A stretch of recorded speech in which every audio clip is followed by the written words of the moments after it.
Alright, we can get this started. Conduit uploaded a video. I don't think I've ever reacted to a Conduit video. This guy makes really good stuff. Basically, he, spends 1 week watching a certain creator. He did one on Mike from PA. He did one on Asmongold, and then Hassan Parker was before Asmongold. I really wish I watched the Asmongold one, because Asmongold is, like, actually, like, a fucking worthless dogshit human being. But, yeah, we got, like, fucking, Joe Rogan this time, which, the thing about Joe Rogan is that, like, I have a love-hate relationship with Joe Rogan, because on one hand, there are times where I've watched him, and he's actually, like, a human being on stuff, and he's given, like, some very real takes about things. Like, he'll say, like, we need, like, a path to citizenship for illegal immigrants who have not committed any felonies or crimes and who have been here for 15 to 20 years and they're productive to the country. We should have a conversation about maybe paths to citizenship that they can get. I think that would be, like, a really, you know... It's like a human take like that. And then the next moment, he has someone like fucking Andrew Wilson who says that Christian nationality is not that big of a deal. And then, like, people using slurs and also people hating gay people in the Bible is totally fucking cool and all. And then you have fucking Joe Rogan just be like, oh, yeah, okay, yeah, no, it doesn't seem that big of a deal. Yeah. It's like just like over-validating it. And it's just like, bro, has he become like completely fucking just like right-wing brained? Like, I don't know, man. Like, there are times where I like Joe Rogan. There are times where I don't like him. So, I don't know. This should be an interesting watch. It's about 2 hours long, so we've got ways to go, and we're going to have it on 1.25 times speed, because it is a bit of a long watch. It's the same thing that happens when you call everyone a racist. What do you get? You get a Nick Fuentes. You get a guy who emerges, who's got the balls to shit talk and have fun and say wild things that are very inappropriate and sometimes racist. I think sometimes racist. I think almost everything that Nick Fuentes says is like racist, and it's like to some degree a fucking JQ conspiracy theory. Bro, we're only like 12 seconds in. We're only at the beginning of the video. Bruh! The sweeping 12 seconds in. Many of those people are like her, where they're just indoctrinated into this certain way of thinking and talking. That's ironic. And they just wouldn't even imagine saying there's genetic differences in the races, because it's so Charles Murray. It's so problematic. You can get canceled for it. What did you say? There's like a big camp in North California where these guys go and do these rituals, like world leaders go to do these rituals. And I'm the first. Yeah, we snuck in and got it. But I mean, it just sounds crazy. They have no security. No, I snuck back to Secret Service and everybody. Having a rough week, man. I've been hearing the M word too much from my girlfriend, you know what I'm talking about? She brings up marriage a little bit too much, and it's, I can't even hear that word. I hear the word marriage, my brain just shuts off. Like, marriage, click! Everyone after marriage is... At the front of it, there's this big stone... I mean, I don't know, man. You know, I guess that's dependent on the marriage that you're in, I suppose, if you're with the right person. Although, I guess if you're with somebody for years and years and years, then, you know, things happen. You find more ways to get sick of each other, I would imagine. I don't know. I think more people have, like, a very pessimistic view on marriage than not, but obviously that doesn't reflect everybody. Now they brought from, like, Babylon, and they all, you know, get these robes. Yeah. Like original Babylon? Like, I know this all sounds like bullshit. Look, bro, I'm open. I empty myself. I listen. And who's there? George. They all go. There's 2,000 elitists from all over the world. Heads of Hollywood, media, banking mainly, and Republicans. Arnold Schwarzenegger goes there. What does the footage show, and how close up is it? We're about 175 yards away, and You know, zooming on it? No, because it's hidden in a little camera right here. A lot of people don't like reality TV because they say it takes advantage of stupid people. Which is pretty true, but you know what? Whoa. Fuck stupid people. What are you looking out for them for? Well, who likes stupid people? That's what evolution's all about. We know. I guess if we use that logic against a majority of, like, the MAGA party, then, fair enough, Joe Rogan, fair enough. If only you stayed true to that advice years later. George Bush goes there. Right. They announced on CNN a few days later that George Bush has chosen Dick Cheney as his VP running mate from Bohemian Grove. You should be happy when stupid people get ripped off. I don't like it when smart people get ripped off because I'm not very smart. I don't even really know how to fucking divide. These guys are ripping off accountants? Now, there's a body that's burned. Yes, they bring a bound body up. The person's dead already? You don't know if it's real. They claim it's an effigy. The real hardcore vegans, they don't eat honey, and they love to say this. Well, you can, but I don't. Oh, thank you so much! I didn't know I could have honey! But I'm still below you, though, right? Oh, you're better! And they burn it, and they have screams of pain come out of these loudspeakers. Who did you see that you can identify? I saw people that I've seen on the news. Bro, this is a long intro. This is like, we're almost 3 minutes into the video. This is a really, really long intro. Thanks. You know, it's one of those things that people do where they tell you they've read the book just to let you know that they read. Wonder, is like the point of this intro meant to like draw the I guess picture that like Joe Rogan is like kind of this like edgy guy who just like doesn't seem to care? I don't know. You know, they always say the same I never tuned into Joe Rogan's comedy career. thing. You're like, oh, Game of Thrones is the best show. You go, the book's even better. No, it's not. It's never better to not see something. You fuck. I read that book by David Lipton. Yeah, you ever read that book? Also, I mean, like, I mean, technically he's not wrong, but like, I feel like, you know, the books always include more information than the shows or the movies do. I mean, they had to cut so much out of the Harry Potter movies compared to the books, just as one example. Best evidence. And I'm freaking the fuck out. Because it all makes sense because you see stuff. Well, not only similar does it make in sense, but it life. makes sense because this guy's not a conspiracy theorist. This guy was a Documentation. clerk. Yeah. He was a clerk. He was a, you know, an accountant. Spending time with Alex Jones is pretty crazy work, though. I don't know. It's showing how the It's cast. no wonder these guys are thriving in the fucking conspiracy theory era of Donald Trump. It was empty. You know how the autopsy was totally different from Dallas than it was in Bethesda. His brain disappeared after the Zapruder film was released, right? Before COVID, I would have told you that vaccines are the most important invention in human history. After COVID, I'm like, I don't think we went to the moon.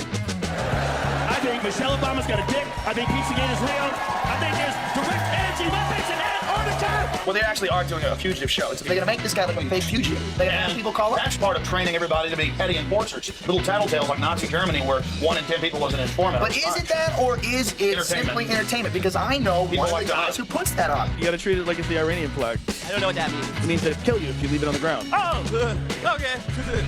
But you think that this is all someone is making people do all these things to condition. Have you ever Yes. thought that possibly it's because these people are so fucking inept and bloodthirsty and psychotic? That's why they got into the military in the first place. That's why they got in the ATF in the first place. Do Yeah. you think that those people are capable My goodness, how long is this intro? Holy shit, bro, this intro is like 5 minutes long. Oh my god.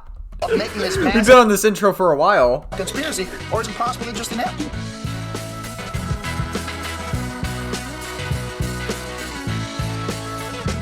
The class is in session. Alright, first conduit video on the channel. Again, I really wish I watched the, I spent 1 week watching Asmongold video. I definitely do have to spend another video criticizing Asmongold at some point, because he is just, he's getting worse. He's getting worse and worse.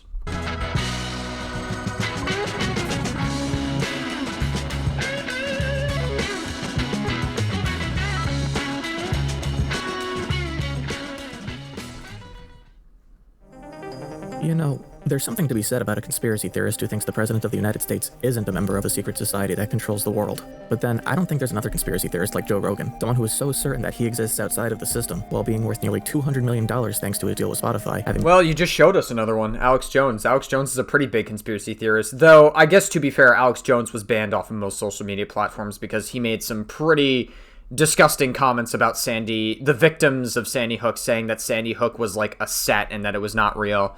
It's basically like what Purple Perry Gaming did to Brandon Buckingham. It's crazy stuff. million subscribers on YouTube, and having spent more than the last decade interviewing politicians and billionaires. I'm just a simple seeker on a spirit quest to discover what doth life. Part of the issue with tackling someone like Rogan is that since he's a comedian, you also have to outline what makes a joke funny, and immediately you're gonna run into trouble because if you say, Not funny. you're gonna be dismissed by the part of your audience that thinks you just don't get the joke, like a buzzkill spoilsport trans woke moralist. Well, except Joe Rogan's not funny. I mean, he's not. Let's be real. I could go into the structure of a good joke, the intention of a good joke, punching up versus punching down, but ultimately, I'm not interested in telling you why I think a joke is funny or not. I don't think there's a rigid structure or a taboo against finding humor in any subject. And yet, from the clips I've seen, I don't think Joe Rogan is funny.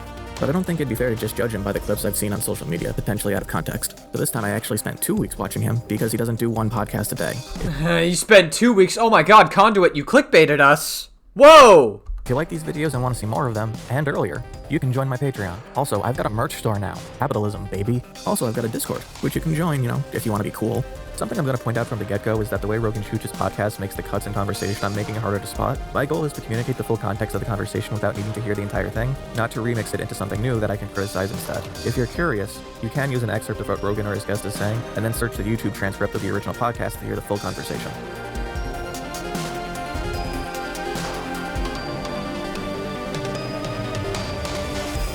Ah, good old Orson Welles.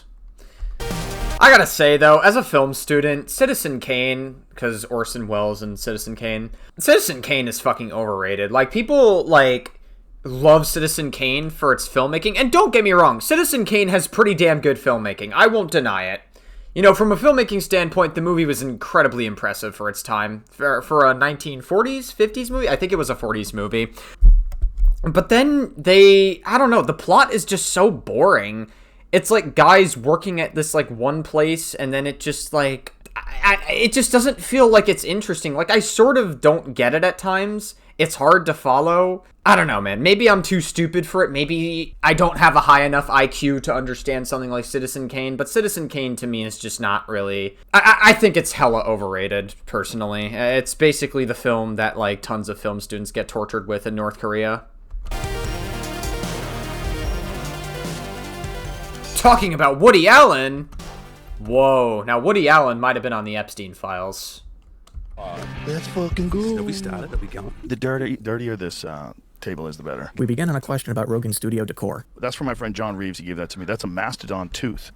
Or woolly mammoth? It's a shame that Conduit didn't start on the, or I guess go into the Andrew Wilson podcast, because the Andrew Wilson podcast is fucking crazy.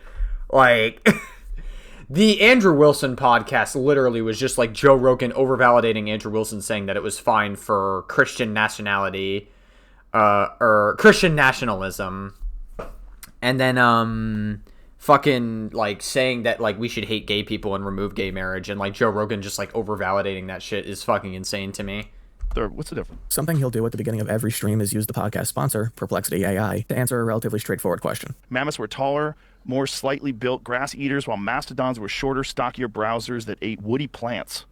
Okay. But the question I have is whether any of his guests find the giant neon sign right behind Rogan distracting while they talk. Wrangel Island had the last woolly mammoths till about 4,000 years ago. I mean, it is in your face. It does look cool. I don't know.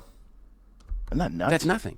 I mean, I guess I would get distracted. I tend to get distracted very easily at times. Pillar of the show will be Rogan speculating about how or why something he's discussing happened, which will usually bounce back and forth between a perplexity search, his own recollection, and or whatever the, air quotes, popular narrative is. Yeah, that's like before the pyramids were built. No, I mean after the pyramids were built. Allegedly. I think they're probably built earlier. Oh, also his guest today is James McCann. Man, there's a lot of beautiful mosques. Just me staring, transfixed at the flag at the San Antonio Spurs game, surrounded by 18,000 morbidly obese Hispanics, just feeling that flag. I don't want to go to the Tower of London. I want to see the beautiful towers on those magnificent mosques. Chinese love saying this is China. Yep, sadly, they keep saying it in places that are not China. That joke was originally about Israel, but my manager asked me to make it about China for some reason. I don't know why. My manager, my accountant, my lawyer, my agent. He's fine when he's telling other jokes. Whoa. I'm not allowed to talk about Israel. I'm sorry, where were we? Here's some interesting things about seeds. Oh, okay, thank you. They can tell the difference between a wild plant and an agriculturally grown plant. So when you have a wild seed, it is more conducive to the growth of the plant if the seeds break off easier. But then when you use agriculture, the seeds don't become important for the creation of new plants because you're always taking the seeds anyway and planting the seeds. So you could tell by looking at the actual seeds themselves whether it's an agriculturally based seed or whether it's a wild seed. That is good. I hadn't thought about that. Somehow, after that innocuous fun fact, he switches gears into defending pseudo-historian Graham Hancock. That part was cool. The shittiness is not cool. Calling Graham Hancock. Not really gonna know a majority of what we're talking about here. Usually the political side of things is what we're talking about more here, but this part, you're gonna have me a little bit stumped here, given commentary. A racist. Graham Hancock is an archaeologist. He's a racist? Wait, Graham Hancock is a racist, he says. That's interesting, because, like, you have, like, guests like fucking Andrew Wilson who are blatantly hateful towards groups of people, and then you have fucking, like, plenty of other, like, weird fucks like Elon Musk on the podcast. And it just seems like Joe Rogan doesn't really care too much about that, but it's like, then he's like, oh, Graham Hancock is a fucking racist. It's like, I don't know. Something tells me that Joe Rogan doesn't actually care as much about that. Just whose main passion is appearing on podcasts talking about how an ancient civilization likely existed during the last ice age. His theories have been roundly disproven by experts in every location he explores, and he's called racist because the kind of pseudoscience he traffics in has a history going back to the 19th century of okay, maybe there is how an ancient civilization likely existed during the last ice age. His theories have been roundly disproven by experts in every location he explores, and he's called racist because the kind of pseudoscience he traffics in has a history going back to the 19th century of white people making up explanations for how advanced civilizations could exist in areas of the world they believed were too primitive.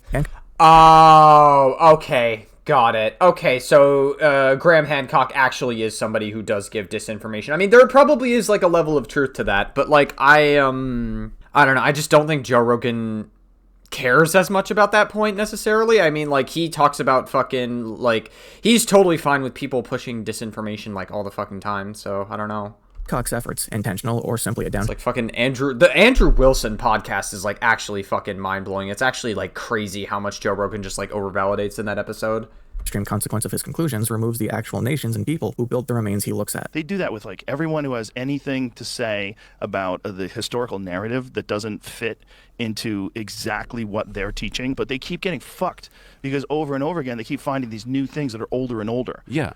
This conversation was posted on December 31st, meaning that not long before this was a mass shooting of Jewish people celebrating Hanukkah in Australia. We had a run of people pretending to be retarded in Australia. People having like fireworks that they would fire into themselves, and everyone would like come out with cards and read their act. That's what happens when you take away everyone's guns. And now the response is, well, maybe we could take even more of them away. So I'm just going to grab a stress ball and see how they handle this, starting with the nationality of the guy who wrestled a gun away from one of the shooters. The big argument was over the religion of the hero. He runs at a guy with a gun and wrestles the gun off him, and he does let the guy get away. He doesn't want to kill him. He was just beat a him heroic in the man. head with the butt, like in the movies. I don't know what I mean. I wouldn't have ever run. Rogan is a professional MMA fighter, so I don't know if this is a joke or if he's being serious. Why didn't he shoot the guy in the foot? Shooting someone in the foot is just as likely to do nothing as it is to kill someone rather than just incapacitate them. But at least they come to the right conclusion that, you know, shooting someone is not an easy thing to do. Blow his fucking no ankle one can off. really do that. Oh Who knows what to do when there's a live... Yeah, you don't know what to do. As a good person, he is a national hero at the moment. Man, people wanted him to be a Maronite. You know, footage MMA fight. Hit him in the head with the butt, like in the movie. And wrestles. Sorry, I'm like replaying certain parts of this. Where exactly did they like show it? Rather than just incapacitate them. But at least they come to the right conclusion that, you know, shooting someone is not an easy thing to do. Blow his fucking ankle off. No one can really do that. Oh, okay. And we also have to take into account that I for some reason I thought, oh shit, were they talking about the ICE incident? No, this was like a week before the ICE incident because this is December 31st. Okay. People wanted him fair enough to be a Maronite Christian. So bad. The Groypers were desperate for him to be. There was a lot of people going, well, actually. This is also an opportunity for Rogan to wax philosophically and flex his wokeness, but I'm sure that's not how he would describe it. That's the real problem we have in this country. We want to pretend that people actually exist in groups. Yeah. Even if there's high percentages of people from groups that are doing bad things, there's still a giant percentage that are not. And to alienate all those people by just lumping it all in as one group together. Okay, that's better than expected at least. And again, I'm kind of surprised. Yeah, I mean, you would think that, like, here's the thing, right? Like, Joe Rogan has times where he sounds reasonable, but then he has, like, other fucking podcast episodes where he's just, like, so, like, weird in the way he talks. Like, so far, so good with this episode. But, like, I don't know, dude. It's because when McCann talked... Like, he really just became, like, super fucking right-wing brained.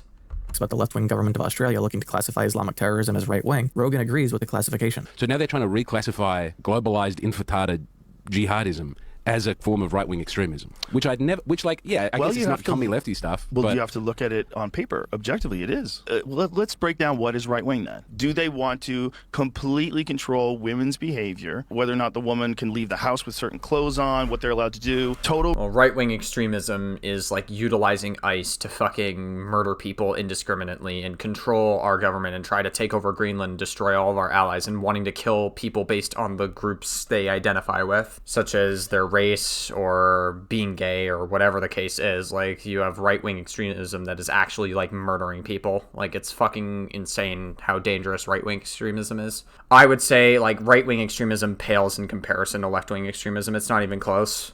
Religious adherence, they want a religious state. Yeah, but the Taliban want to dance with little boys. That seems like a left-wing thing. I'm sorry, I'm unfamiliar. Okay, all right, we're already off to a great start here. Familiar with the lore? Why does that seem like a left-wing thing?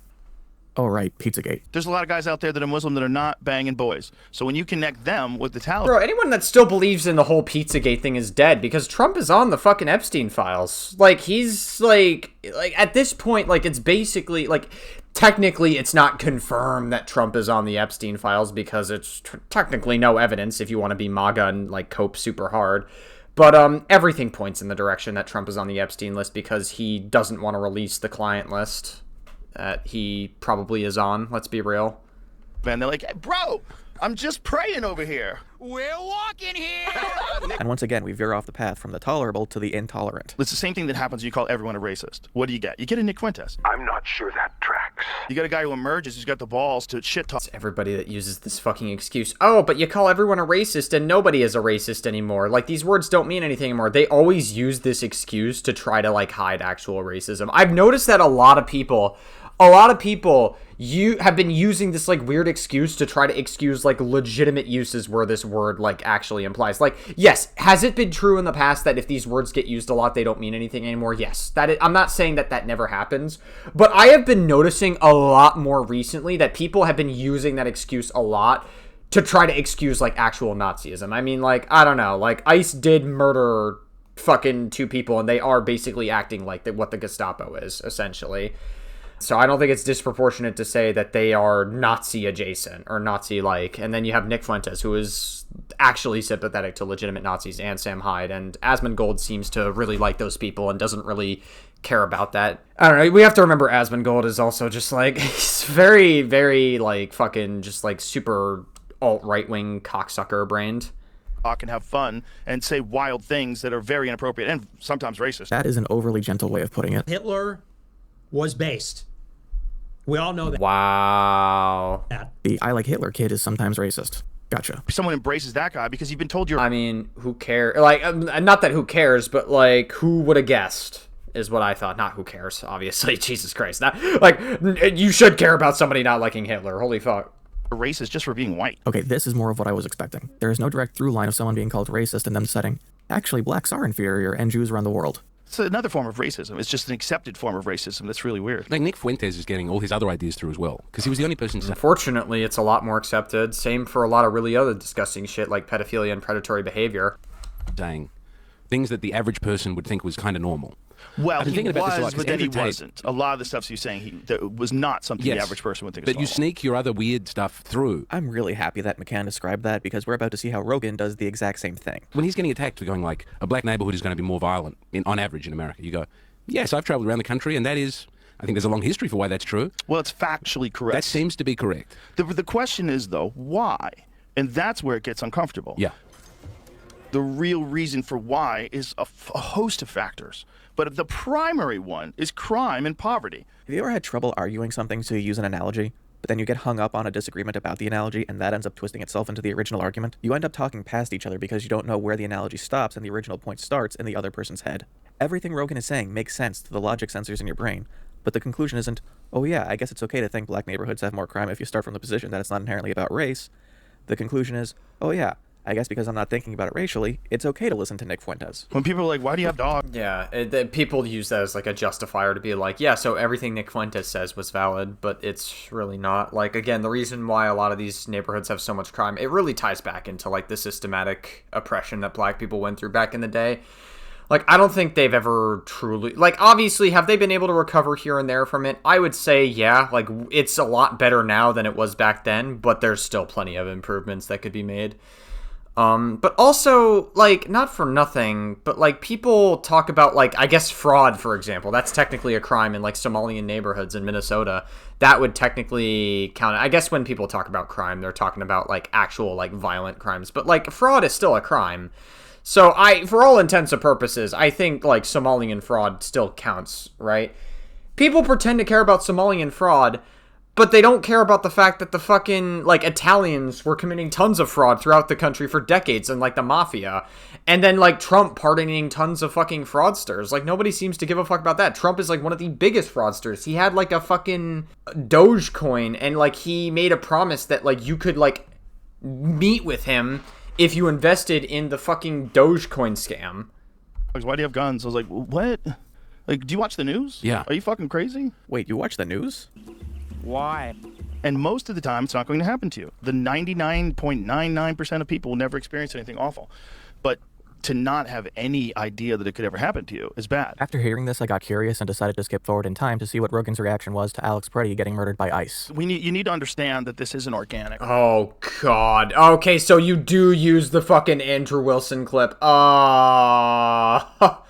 Yeah, I remember that too. They were literally like justifying Alex Preddy getting fucking murdered by ICE. Regardless of how you feel. I don't feel like that guy should have been shot, but I understand what happened. If you know anything about concealed carry. I understand what happened. No, what happened to Alex Preddy was that they fucking took away his gun and then they beat the shit out of him. The Second Amendment is fine to exercise until it's a fucking left-leaning person. Then they deserve the death penalty, according to conservatives, I guess. If you are a concealed carry holder and you are carrying not just a pistol but 2 full magazines as well, you do not ever physically engage with someone. Something massive has to be done to stop this ancestral, this lineage of people that are coming from these crime-ridden places. Also, Rogan is doing a lot of work to avoid using the term systemic racism. Treat that as if it's an untapped resource of human potential, because that's what it is. A giant percentage of who you are is dumb luck. And if the people that got the worst luck to be born in a crack house or be born in a place where there's gang violence on the street every day, what are you going to do? These are nice thoughts, but it doesn't actually mean anything, because these thoughts aren't tied to any kind of ideological push for the change they're talking about. It's just a prayer for someone to do something. You could say it's thoughts and prayers. But then when you try and do something like that in America, the pushback is huge. I think what is the pushback of investing into communities? Well, I would say in a small, I think the National Guard going into some places. Okay, that's different. So that's what it can look like sometimes. That's what it can look like under this administration. But what you can't do is let it get to the point where it's feasible to call in the National Guard. Yeah. That's what's crazy. At this point, you might say I'm being Yeah, I mean, yeah, but the problem is that, Trump has been calling in the National Guard and basically using it to try to, as a form of control on places that he just doesn't like, or people that, were being mean to him, essentially. That's really all Trump does. Trump is a actual dictator, and he is a legitimate threat to democracy, so, yeah, that's unfortunately what he be doing.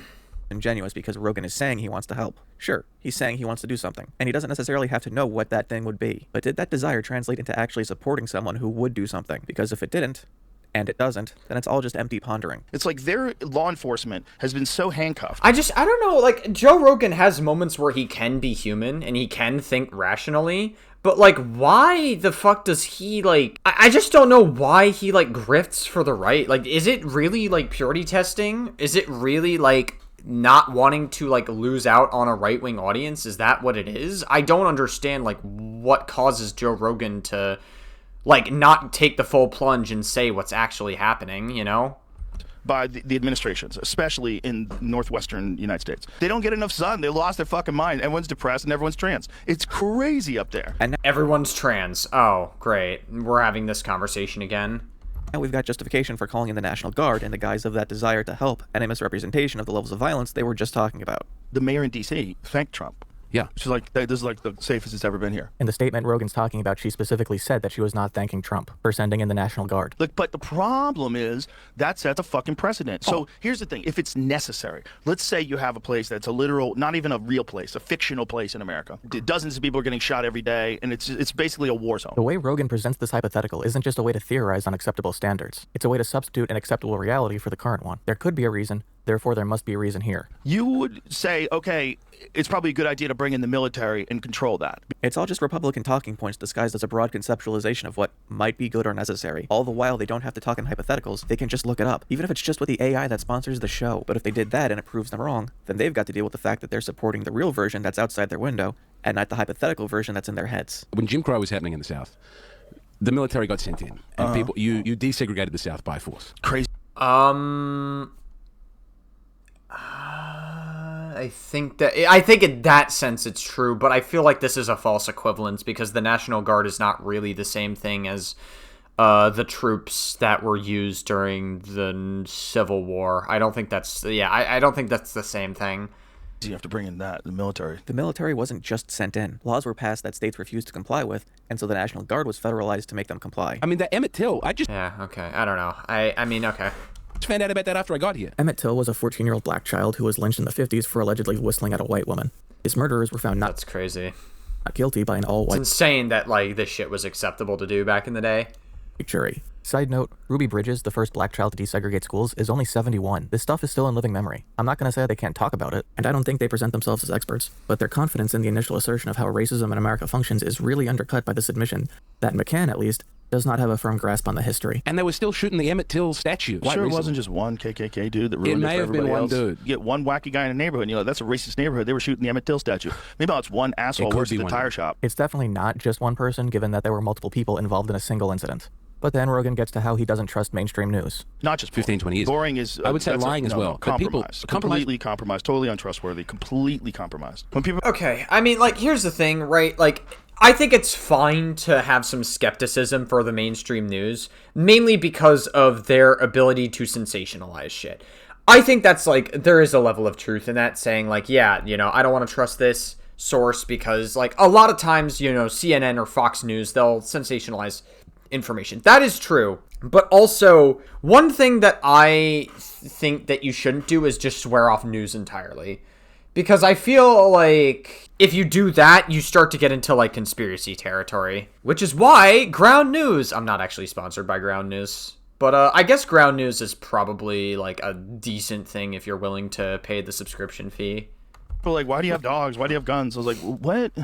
Like, do you watch the news? Yeah. Are you fucking crazy? You can't proclaim yourself to be intellectual by only listening to one perspective and to being, like, very aggressive and hostile about the other perspective. Sure. I mean, the problem is that right now we are in a time period where the far right is controlling our government, and the right is just objectively more wrong than the left currently is. I mean, like, if you are in between any of that, you are in between normal left and insane right. So, yeah, I mean, under normal circumstances, yes, but right now, no. That was not with the whole ICE shit going on. Very poor choice of words on Rogan's part. Allison from Florida is going to challenge you. Allison, go ahead. Yeah, I'm a primatologist. There's no such thing as a Bondo ape. You're a fucking idiot. Go online and look it up. You're a what? What do you do? It's a new discovery. You're a primatologist. Well, look it up. You're not current. Pay attention. Go online. I mean, to be fair, this is a 2005 clip. Like, I don't think that this necessarily is, like, a discrepancy in Joe Rogan's character. Like, I mean, maybe he trusted, like, the sources online back in 2005, but he doesn't trust mainstream news now. I don't know. Now, the reason why he may not trust it, maybe he, like, legitimately is a conspiracy theorist. I don't know. I don't think that this clip necessarily, like, proves anything, though. It's a 2005 clip. And look it up. Yeah, this is student. Yeah, you've learned some shit from the college. When did you graduate? I have a PhD from When 2000. did you graduate? When? From 2000. Yeah, when was the last time you got online and researched primates? Have you ever looked at any of the new discoveries? Have you looked at any of the... Okay, obviously a little bit edgy. Carl Amon's work? Yeah, I've been... What are you laughing at? Why are you laughing? Why are you laughing? I'll tell you why you're laughing, because you don't have a point. So you're trying to... Oh, you're ridiculous. I have a PhD. Yeah. You're not having a real conversation. You're being a bitch. If you were... Yeah, I mean, obviously, okay, Joe Rogan's being a little bit edgy and a little bit of an asshole then. But, I mean, it is a 2005 clip, so... I don't know. I mean, like, Joe Rogan's probably gained a lot of wisdom there. He's, like, Joe Rogan's in his 60s now. You know, I don't know. Good at it. You would want... I don't know if that clip necessarily disproves anything. Could have done a little bit better with that one, Conduit. Want other people to have different opinions, and you'd want to hear those opinions and talk to those people. They love Schultz at the New York Times. Well, he goes over they've there. Picked him. Yes, they've picked he him. Goes in like, there and we can talks work to with them. him. Yeah, well, he's very smart. Andrew Schultz is not a smart man. And he's like, hold on. You know, let's just talk real here. When he goes, the Jews. And everybody laughs because he's a comedian. He's allowed to be funny. Because Jews have been the butt end of everybody's jokes for ages. Yes, we get it. Nice save, Joe. Andrew Schultz isn't Jewish, despite what you might assume from his last name. Like when Tim Dillon was the on CNN one. Yes. I was going to say it's one of my Amazing. Because she kept asking this. She didn't want it. They resisted releasing that as a long form thing. Yes. And you can see why, because she's asking the same question 3 or 4 times in a row to try and bait something. And since you've brought up that Tim Dillon interview, when I was listening to your interview with Steve Bannon, he was like, not exactly pitching you, but kind of trying to draft you into his project. I don't know if he's recruiting me for his project, like he was like, and you're gonna, but I think he was basically saying, here's my worldview. And I had a lot of liberals call me after that and go, do I agree with Steve Bannon? Like, what the hell's going on? Do you think he was honestly representing his views? I mean, I'm not God and I'm not omniscient, so I can never understand what's going on inside someone's head. He did run a website that had a tag for black crime. What, the Breitbart website? Yes. I don't think everything on Breitbart is phenomenal, obviously. I've never seen a party as out in the wilderness right now as a modern Democratic Party. They don't know how to deal with him.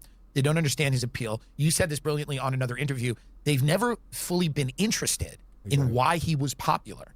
They're only getting interested now. And that was something brilliant that I thought was very interesting. Remember, he's a Democrat. I'm a Democrat. Right. I come from a working class Irish Catholic Democratic family, Union family. He's a Democrat. She keeps going, real, come on, real, just to get him, because he's a fun guy, and he wants to say something funny, and she's like baiting him to say something exaggerated. But what can the legacy media do when the podcasters have garnered massive audiences for themselves? Jon Stewart had the best response to this whole thing. But Joe Rogan has the biggest audience in the world. He has a bigger audience. He's like, well, go get a big audience. Yeah.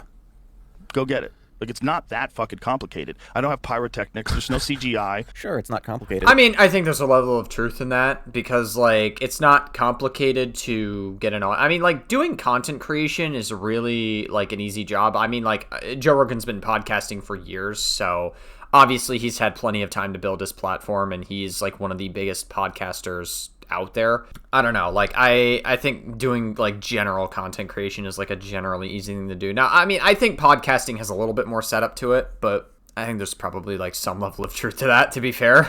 In the same way that lifting a car isn't complicated. I think some of it is it's just like ivory tower mentality. Okay, this bugs me. Rogan's podcast is one of the most popular in the world, and the exclusivity of spots on it, which are seen by millions of people as an opportunity that can moonshot your career in basically any field, is just as much of an ivory tower. There is a sense in people who have got like a very big education is that most people are too stupid to have like an open and honest conversation with. Well, they're also viewing the world in that they're protecting people. I think it's like, cause that's the idea behind Joe Rogan's show. But again, I'm like, he has fucking Andrew Wilson's show where he like they both like justify the death of Alex Preddy, and then like Andrew Wilson says Christian nationalism is really not that big of a deal, and like gay marriage shouldn't exist, and like Joe Rogan's like, oh yeah, okay, yeah, like.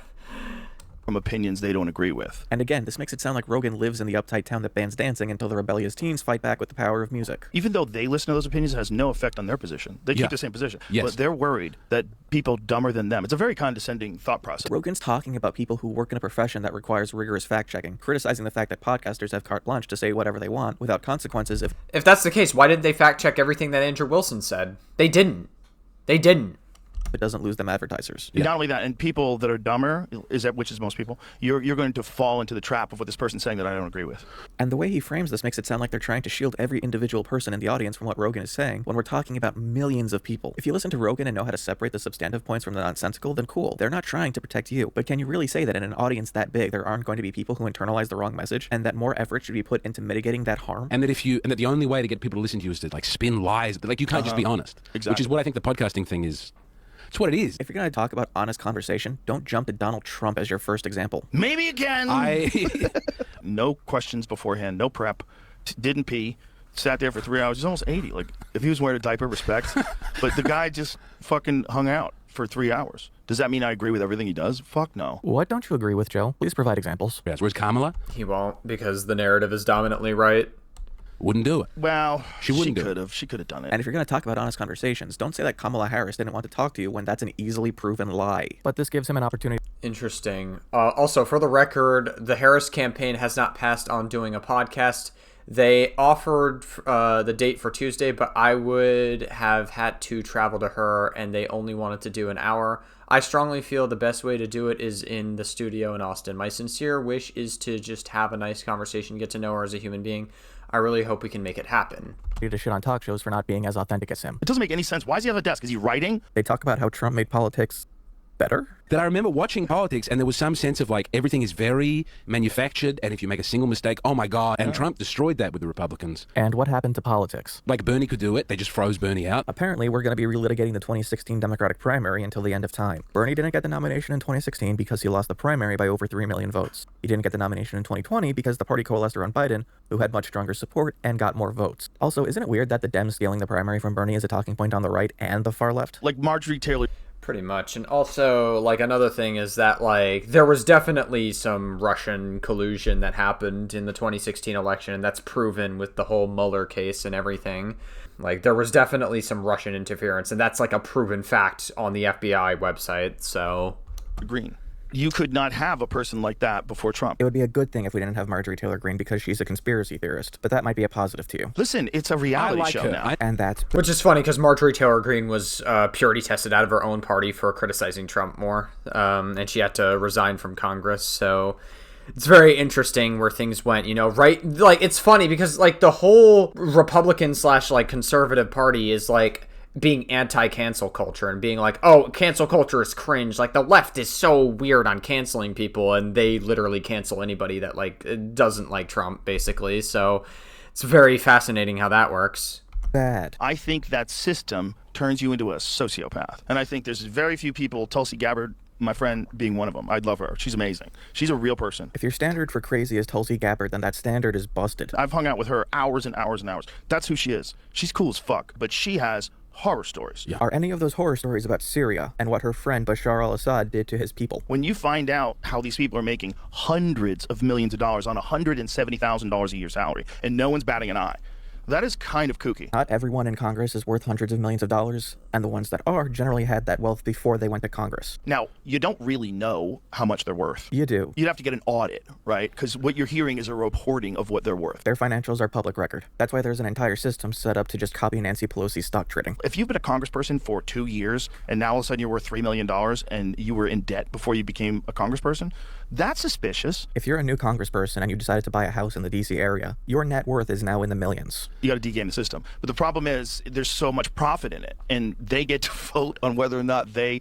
can still do this insider trading thing, right? Which is bananas. Congress actually has strict rules about this, and the people who do it usually get caught because they aren't subtle about it. There's never a time where it makes sense where one person is the head dude of 350 million people. That is nuts. I mean, that's why we have Congress. And now we're back to gun violence. But you also, I mean, as a country, you have a great tolerance, I think, compared to other, like, Western democracies, for letting there be some chaos. Yeah, because we have guns. Like, if you didn't have the virtue of going, some people are going to get shot, and we're going to be okay with that. That's not a virtue. That's a sickness. Well, it's not just that. It's like, you know, it was written into the Constitution because we were rebelling. And it quickly escalates.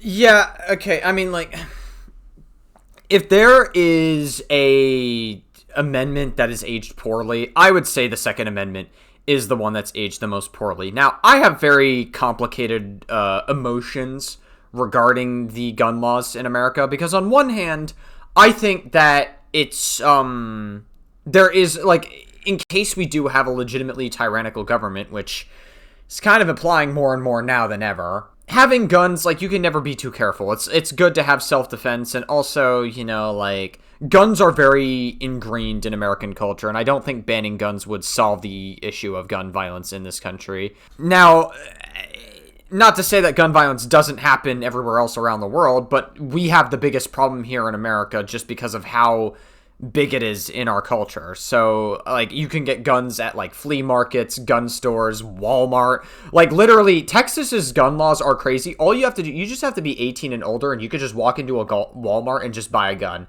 Just like that, and just be like, yeah, here you go. And that's it. That's all you need to do. It's like, wow. Okay. That's pretty insane shit.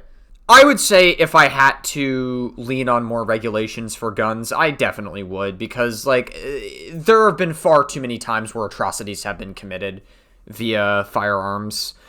And I feel like the justifications people use for guns, like, I see both sides of the argument, but I also think that it's very hilarious that conservatives one moment were like, oh, the Second Amendment rights, they were like fully pro Second Amendment completely.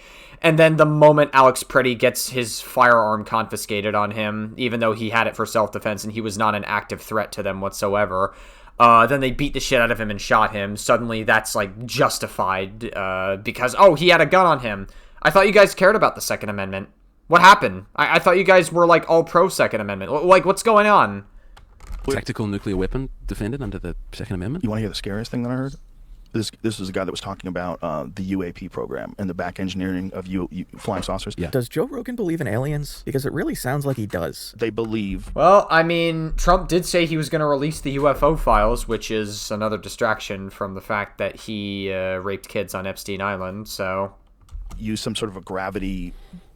some sort of a propulsion system that's unknown to modern science. And so what did the United States government try to do? They tried to use it as a method of delivering a nuclear bomb. Have a flying saucer with a nuke appear at the Kremlin. Let's not dwell on that and just move the conversation from nuclear bombs to nuclear hegemony and whether the U.S. has been a good world leader. If anyone else had discovered the nuclear weapon, that's it. You'd have global hegemony by one power. We like to think of ourselves as being the best country in America, and that comes with responsibility. Being the greatest superpower comes with responsibility. That's why people get real uncomfortable about, like, drone bombing statistics and shit like that, they get real uncomfortable because it makes you really question like what we do. Yeah. I will tell you that one person who isn't uncomfortable with drone statistics is Joe Rogan. Did you know that like more than 80% of the people that die in drone bombings I mean, yeah, Joe Rogan is very right-wing brained these unfortunately. Or civilians? Every time someone tries to be nice about Obama, then they have to go, oh, where the drone bombings, he did bomb a lot of innocent people. I know. They always have to do that. Okay, but are you going to mention that Trump droned more people in 4 years than Obama droned in 8? You know, listen, pretty much. And also, like, Trump has been, like, fucking striking other countries. Like, Trump is way more of a threat to everywhere else in the world than Obama ever was. I think we found out through Obama most likely what you find out through anybody that gets through there that's not Trump is that they immediately co-opt you into the system. Why do you think that Trump... Oh my god. isn't part of the system? He was the Republican Party nominee. They backed him after January 6th. For all intents, he is the system. Yeah. Forget about all the narratives of him being related somehow to the Bushes. There's a lot of that. I didn't know that. Oh, there's like a whole conspiracy theory. That's your line for conspiracy theories? Well, it's about... Yeah, it's interesting because, like, Donald Trump... It's basically, like, this is a Trump good talking point, basically. And Trump's January 6th stemmed from a conspiracy theory that the election was taken away from him. Great, I guess that's not a conspiracy theory, but that's the bar that Joe Rogan puts it at. Trump, so I guess that makes sense. In terms of, like, the way America felt about America, though, it was good. Racism has obviously, like, stopped being an issue to get you to be the president of the United States. And it's not saying that racism doesn't exist, but we're doing better than we used to do. God, I mean, that's true, but, like, the way he's... How did he even communicate that? America felt about America. That's your line for conspiracy theories? Well, it's about Trump, so I guess that makes sense. In terms of, like, the way America felt about America, though, it was good. Racism has obviously, like, stopped being an issue to get you to be the president of the United States. And it's not saying that racism doesn't exist, but we're doing better than we used to do. Got it. I mean, that on its own is not, like, a bad... because, like, I agree that we are doing much better than we were before. We definitely could still be better. Unfortunately, like, there's always going to be racist people out there, and that's just the unfortunate reality. But we are definitely doing much better now than we did back then. I mean, that's, like, we've taken a lot of good policies. We have affirmative action and DEI policies that, for the most part, I would say are implemented well. There are probably some poor ways that they could be implemented. If you want to say that they go a little too far sometimes, that's fine. Like with the Electoral College in Alabama, having some votes count more than others, then yeah, I think that's totally fine. But I think for the most part, it's generally, like, fine. Miss Obama. Something you're going to see a lot of is that Rogan finds every distasteful thing Trump does very funny. He never calls reporters piggy. He never... It's interesting. A big self-report you'll see is you'll either find, like, bad things Trump does funny, or you'll either say, like, Trump does, he do be reporting, or you just don't give any energy to it. It's interesting because, like, a lot of these people, like, I remember, I think I was in Papa Gut's stream at one point, there was somebody in the chat who I think came in during, like, when Papa Gut was, like, covering, like, a Caleb Hammer segment. Like, I think it was when Papa Gut was, like, criticizing Caleb Hammer for becoming a little bit too right-wing audience capture. This was way before his, like, crash out. And somebody was in the chat, and they were, I think it was, like, a fucking MAGA woman who was, like, saying, I don't even like Trump that much. And then, like, it was the tweet of Trump basically blaming Rob Reiner for his own death, essentially. He was blaming Rob Reiner, basically. And then the MAGA woman chat was like, Trump do be a little, he do be trolling a little bit. And I'm like, girl, saying Trump be doing trolling in response to him blaming somebody for their own death is fucking crazy. That's insane. That is fucking, that's like a weird way to downplay his actions. And it's like, she was like, I don't even like Trump that much. Girl, you're MAGA. And then she was also basically saying that, like, forcing a child to get an abortion is a form of abuse. She was just giving a lot of, like, conservative talking points. I'm like, just say you're MAGA. Like, we know you're MAGA. We know it's not a secret. You're trying so hard to hide it. Like, we know you're a fucking MAGA woman.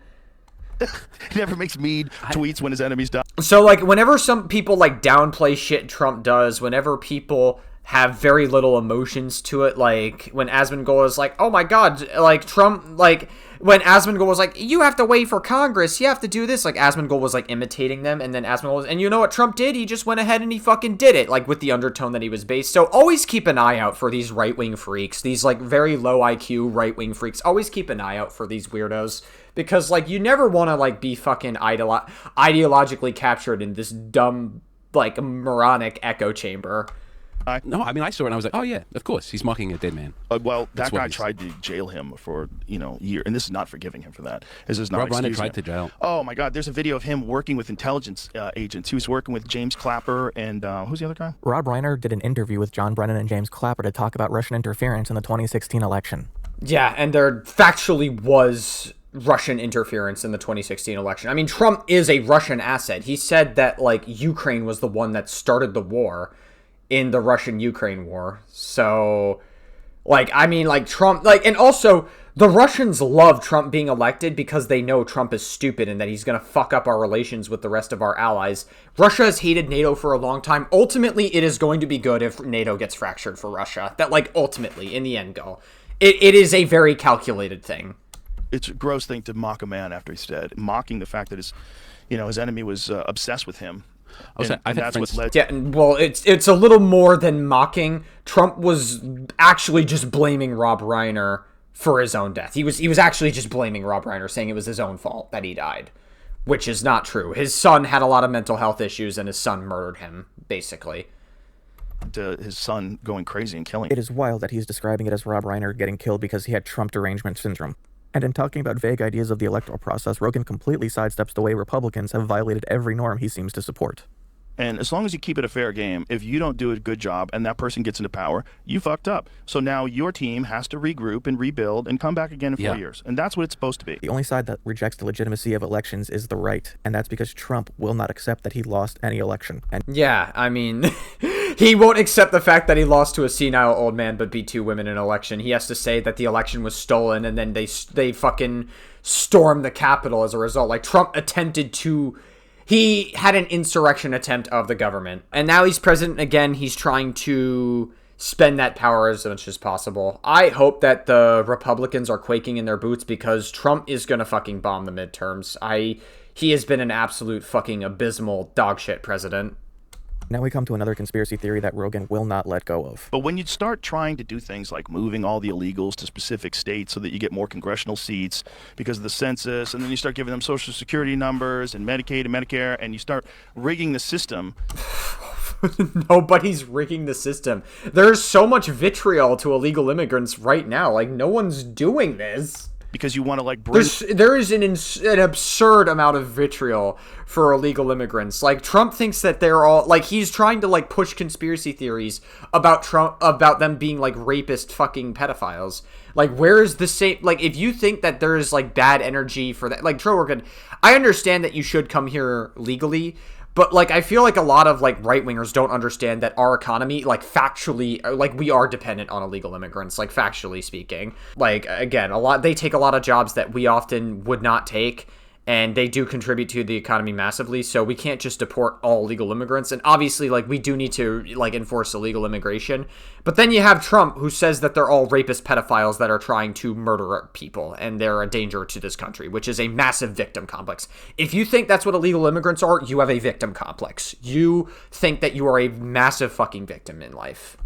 In more voters, and you're spending, and this is what they did. This is undeniable at this point. If Rogan knew anything about illegal immigration, he would understand that this idea is insane. Fetterman was cop to it. He was like, yeah, that's how you do it. I saw him on you. Fetterman did not cop to it. You talking about people letting people in order to get votes? Well, it's not. There's not that level kinds. I don't think there's that level kinds of organization. But there is an organization that's moving these people to swing states that have made their way to swing states. And then there's been calls for amnesty, allowing these people to have a pathway to citizenship and allow them to vote. Then you're providing them with all sorts of services like food stamps and housing. These people will be moved to swing states. I'm not really sure if that's what's in play. If you have a significant number of people that are being moved into swing states, you got to make it seem fair enough so that there's not a violent uprising. Great. Now he's doing Fedsurrection. There's a bunch of people that were feds at the scene. They finally had to... It's crazy that, like, Joe Rogan will spend one episode humanizing illegal immigrants, and then somebody pushes back against him, and then that's enough for him to, like, push all these, like, weird conspiracy theories that, like, the illegal immigrants are, like, stealing our fucking healthcare, and that the healthcare systems are fucking rigged in favor of illegal immigrants. It's actually kind of crazy.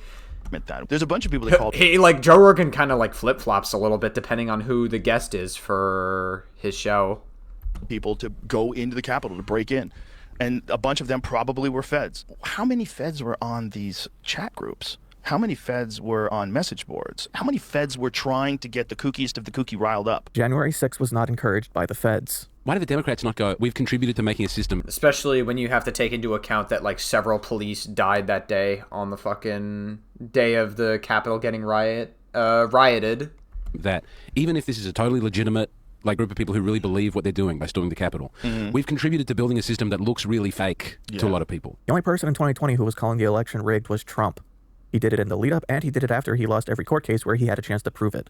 At the same time, he was conspiring to use fake slates of electors to steal the presidency in spite of the election results. They briefly touch on California and Gavin Newsom. The reason why it's Trump is the real reason why California's failed. It's Trump. Once he gets into office, Trump will be out and he'll fix the whole country. And say, guys, you had to trust me on the long plan. California is the 4th largest economy in the world. Just because they can't build trains doesn't mean that they're struggling. And then they get to Rogan musing on how his sci-fi future is only a few years away. I think what we're going to really be able to know within the next few years is whether or not you're telling the truth. I don't want it. Well, what they have right now is a wearable.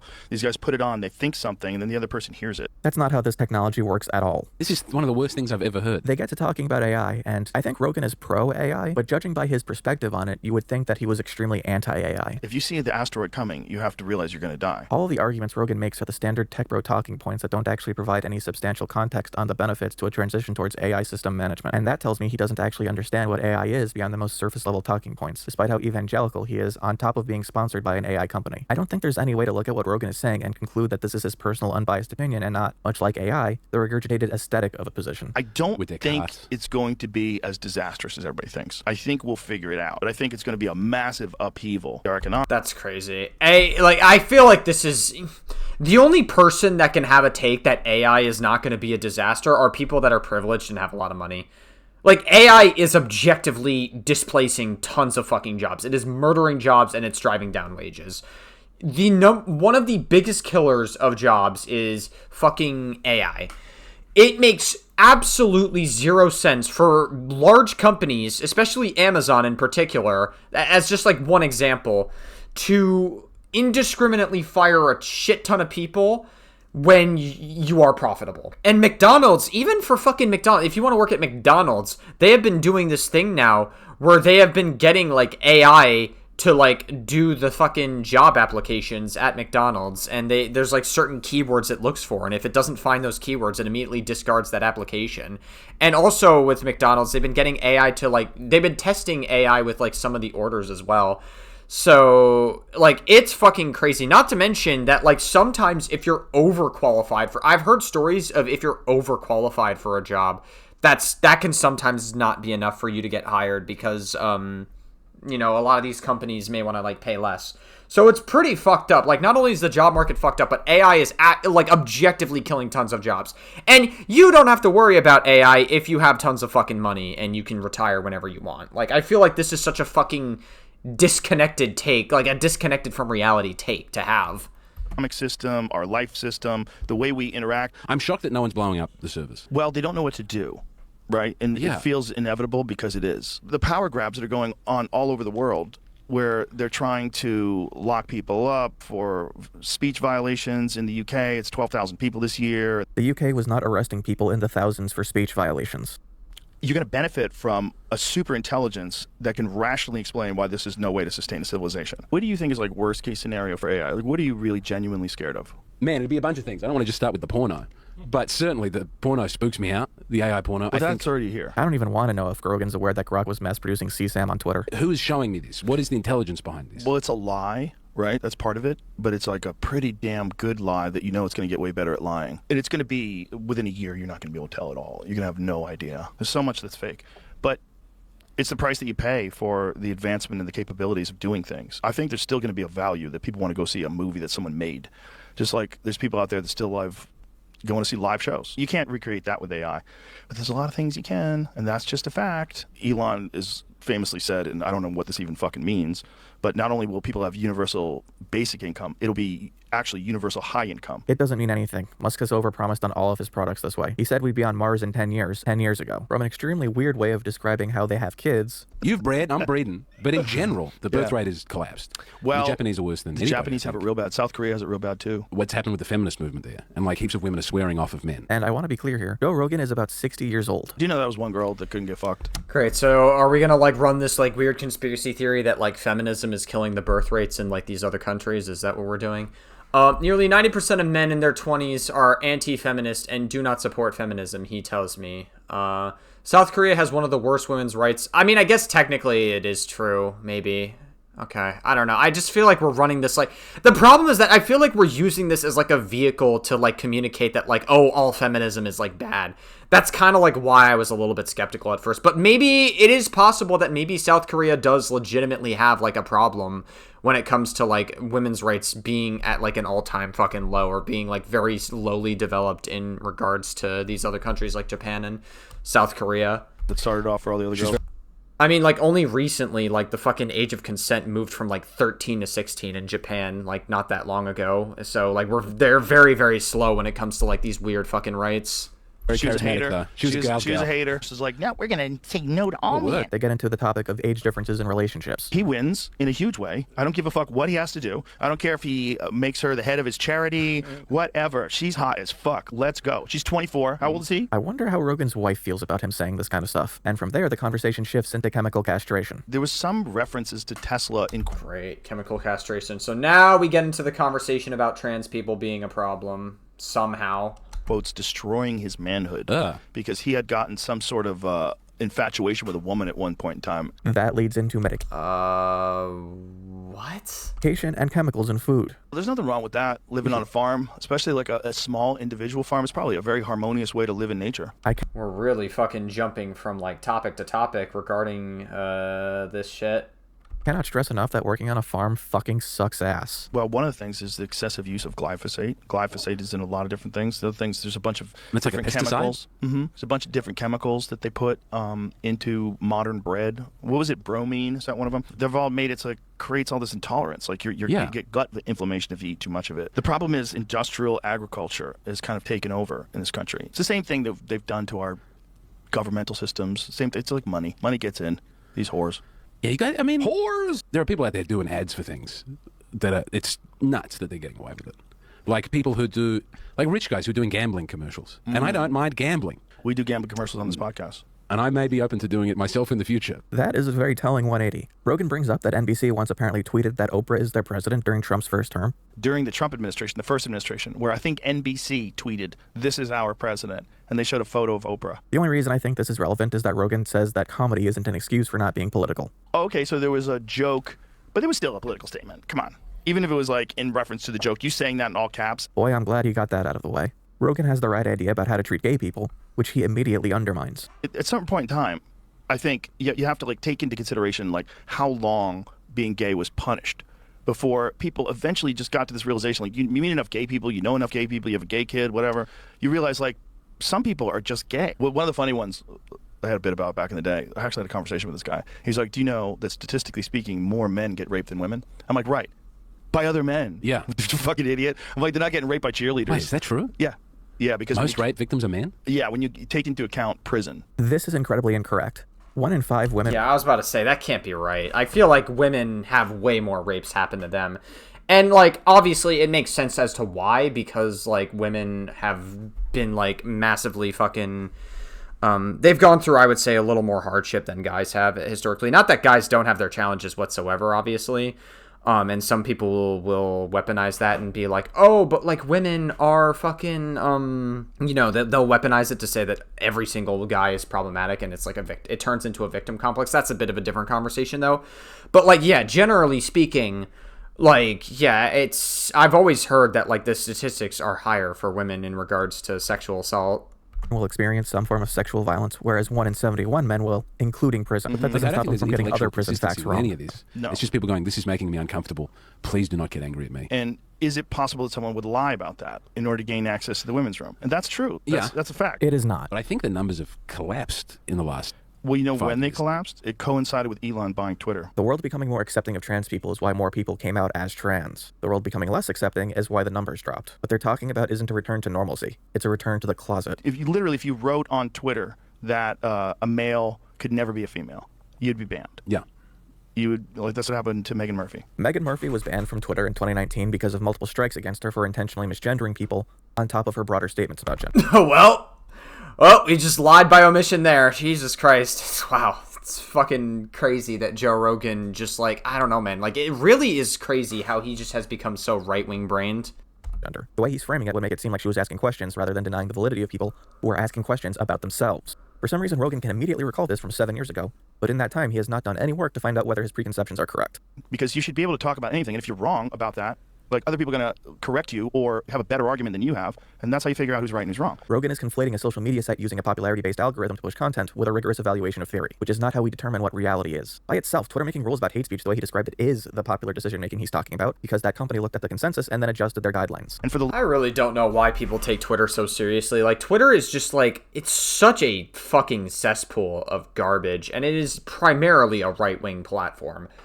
Like, people are just like, I feel like people take Twitter so much more seriously than they actually should. Like, there is so much pushing of disinformation. Even the person who owns Twitter, Elon Musk, is able to get away with pushing so much fucking disinformation on his own platform. I'm not even kidding. If you go to Grok and you ask it what the biggest pushes of disinformation are on Twitter, it'll come back as Donald Trump, RFK Jr., Elon Musk. Like, these are big pushers of disinformation on their own platform. Longest time there was, it's like fucking, I'm pretty sure like Elon Musk was like upset that on his own platform he was not getting fucking recognition, so he has to artificially inflate the algorithm to make sure that you see the shit that he retweets and the shit that he posts. There's no talk of detransitioners being upset. These things are actually chemical castration drugs they used to use on pedophiles. That's what this thing. That's wow. Okay, great. They use it on They used to use it on pedophiles, so that means that like this is a predatory thing happening to our wow. Amazing. And also, by the way, they're like chemical castration. Nobody, like, that's not how that works. Like, it's always the weird, like, anti-trans talking points that are like, you can cut off the genitals of a children. That's not how the fucking process works. That's never how the process works. It's like the people who are so anti-trans can't even, like, understand or get the process right to begin with. They have to use such loaded language to fucking sensationalize the process of it. Rapists and pedophiles used to be forced to take these drugs that you're now giving to prepubescent boys. Yeah, and you want to know who else is a rapist pedophile? President Donald Trump. Wonder what you have to say about that. Also, the new penis. Fucking Trump refuses to release the Epstein files. Is that? Oh, God. It's very interesting. Like, right-wingers virtue signaling about rapist pedophiles, but will never fucking criticize the rapist pedophile that is in office right now that they voted for, because there would be a mass amounts of shame that they would have for that. I don't want to be seeing any more of those. I can't imagine how the people who voted for Trump 3 times feel. I can't imagine what they're feeling. If they are so against pedophilia and they voted for Trump 3 times, bro, that's gotta feel yucky. They have to cope so hard that Trump is not on the fucking Epstein list.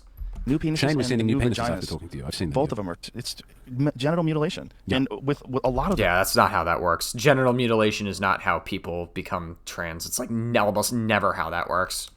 That these people have these thoughts about being a girl or being a boy. Turns out they're just gay. The rate of regret for sexual reassignment surgery is lower than voluntary gender-affirming procedures for cisgender patients. And what you see in the people dissatisfied isn't regret for the procedure itself, it's the social stigma they receive. Yeah, and also doctors do say, like according to statistics, doctors do say the younger that you go on puberty blockers, the better effects it'll have on your body. Puberty blockers, to my knowledge, are less reversible, or are more reversible than like actual like HRT, for example. I'm pretty sure those are 2 different things.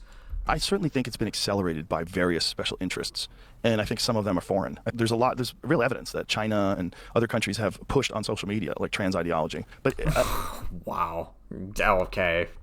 LGBT issues are just one of them. I did not know that Joe Rogan was like an actual fucking conspiracy theorist when it came to trans issues. Jesus Christ. I guess I shouldn't be too surprised, because Joe Rogan has been very conspiracy brain about a lot of things. The many things that they do that with. They do that. It's so weird. It's like they push trans ideology, but then you have fucking Elon Musk pushing right-wing disinformation all the fucking time on Twitter, and like nobody says anything in regards to that. It's like people are constantly like, if you look at Zoran Mamdani, ever since he got elected, or when he was about to get elected, so many fucking right-wingers were like massively lying about him and just pushing disinformation because they're terrified of him. They're more terrified of him than fucking Donald Trump, who's fucking up the country more than Zoran Mamdani would, because he's a mayor of a singular city. If you can vote for somebody who fucks up an entire country, you can handle Zoran Mamdani being a mayor of a singular city. with immigration. They do that with USAID. They try to disrupt our system by getting us to argue with each other. Hilarious that in a conversation about exploitation of social media driving thought through memes, that they uncritically cite a meme to communicate their next thought, which is about right-wing thinking. Renee DeResta did some research on that with the Internet Research Agency before the 2016 elections. And the funny thing, she saw like thousands and thousands of these memes. She's like, some of them are really funny. Like they're really funny made who's memes. making these? Yeah, who's making these? They're being made in Russia or somewhere. I would say at least on the right, people are getting them. That's interesting. I wonder. We would never have a president that is a fucking Russian asset ever. No. We would never have that. Indoctrinated by like multiple different strange things, like the actual agreement. You can have arguments and discussions about things, and people do. And you've seen that like meme where it's like here's right-wing thought, and it's all fucking over the place. And it's like here's the left-wing thing. It's like one dot. And everything after that is Hitler. They will not interrogate whether that perspective is also an indoctrination, despite the fact that they just mentioned a few minutes ago that foreign interests spread psyops as memes. That's scary. Horseshoe theory do be a real thing, I guess. Because then you realize, even though it's crazy to have a president, at least the ideas you voted a president in. But if the president doesn't do anything, and it's really a bunch of, like, as nutty as Trump is, at least you know he's doing it. Like, nobody else is going to put gold all over the White House.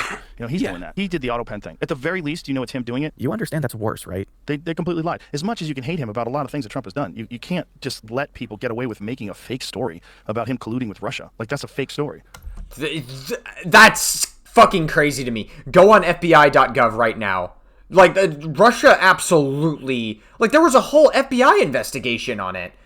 That, like, fucking... There was massive Russian collusion with the election. Why do you think Russia wants Trump to be president so badly? Like, why do you think that Russia... I mean, I'll give you a hint. It has something to do with NATO and our allies being fractured.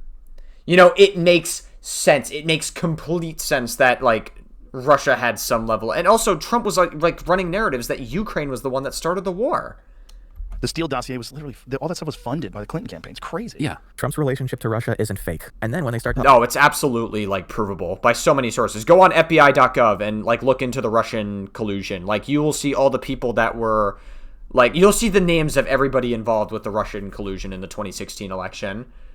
Talking about the Epstein files, they don't take it seriously at all. The fuck up was people have found out that the redactions weren't really redacted. Dun, dun, dun. So like, that's a big mistake. Like you can copy and paste and put it in a document and see the redactions. Oh, like a Photoshop deal? Yeah. Like you could get the layers away? Yeah. Oh, whoopsies. That's what happens. You get fucking people working for the government. They're dorks. I'm glad Rogan finds the security breach for victims of sexual assault by men with large amounts of money so amusing. It says the FBI has confirmed this alleged letter from Jeffrey Epstein to Larry Nassar is fake. Fake in all caps. Trump wrote that. He gets busted by the use of all caps. Fake letter. I have seen on Twitter people complaining about like they're not meant to... Yeah, I'm pretty sure that was, like, spread on Twitter as well. The whole Larry Nassar connection to Jeffrey Epstein, I'm pretty sure that was, like, spread all over Twitter. And it's all the more evidence that, like, Twitter is the fucking source of a lot of massive disinformation that spirals out of control. Is there anything due to embarrassment? But when it's like... That's why whenever you see a post on Twitter, you have to take it with a grain of salt. You have to be like, oh, is this post true? And then you, like, actually look into it and use, like, legitimate sources to tell you if something is true. And you don't just believe a random Twitter post that says a thing. Because, like, that is the unfortunate reality, is that the attention span of people is so incredibly low that they'll just see, like, a random post on Twitter and they'll go, oh, that's a fact. And they don't look into it. It's Asmongold. Like, Asmongold does this shit all the time. Asmongold, like, just scrolls through Twitter all day. This is literally the summary of Asmongold's entire day. Wake up, scroll through Twitter, maybe take a break and, like, fucking order some fucking DoorDash and, like, get yourself a Coke because Asmongold drinks, like, fucking 3 Cokes a day. Start streaming, scroll through more Twitter, get off stream, scroll through more Twitter. And, like, Twitter is, like, absolutely fucking brain rot. And, like, a lot of people will, like, fucking psyop themselves into, like, hating all these, like, groups of people and believing all this, like, right-wing garbage that they are, like, the ultimate fucking victim of the world, essentially. And that's exactly what happened to somebody like Asmongold, for example, is he just become more and more right. And Asmongold is aligning himself with the alt-right, basically. Like, he's aligning himself with people like Nick Fuentes, who is a legitimate Nazi. So, yeah. Crazy stuff. In Maxwell's boobs, they will censor it out. And go, this has been illegally censored. You must, by the law of the United States, show me her boobs. I need to see them areolas. And if it wasn't obvious enough that Rogan has put no effort into actually researching Epstein. It's the weird thing is she's in jail for sex trafficking to who? Epstein. Right. No, but was it for that? Yeah. From him? I think it was 16-year-olds in Florida, and it was directly to him. Yeah, it seems like the more they dig into his past, the more it feels like he was part of some sort of intelligence agency. Epstein's deal in that case was made by Alex Acosta, who Trump then made Labor Secretary. Rogan thinks there are... Oh, that's interesting. Yeah, Trump. I mean, as if we needed more confirmation that Trump is on the fucking client list for the Epstein list when Trump, again, refuses to release the client list because he's probably a predator on that list. Energy weapons in Antarctica, but he can't put 2 and 2 together. How about the fact that he just got a slap on the wrist during the first case when he caught a case, and then whoever it was the prosecutor or the judge, was told that he was intelligence. But before we can spend too much time on that, we're back to castration. I'm on the record saying that castralia should be brought back. Think so? You're on the record? Yeah. No, over and over again. I said, if we're going to have trans people.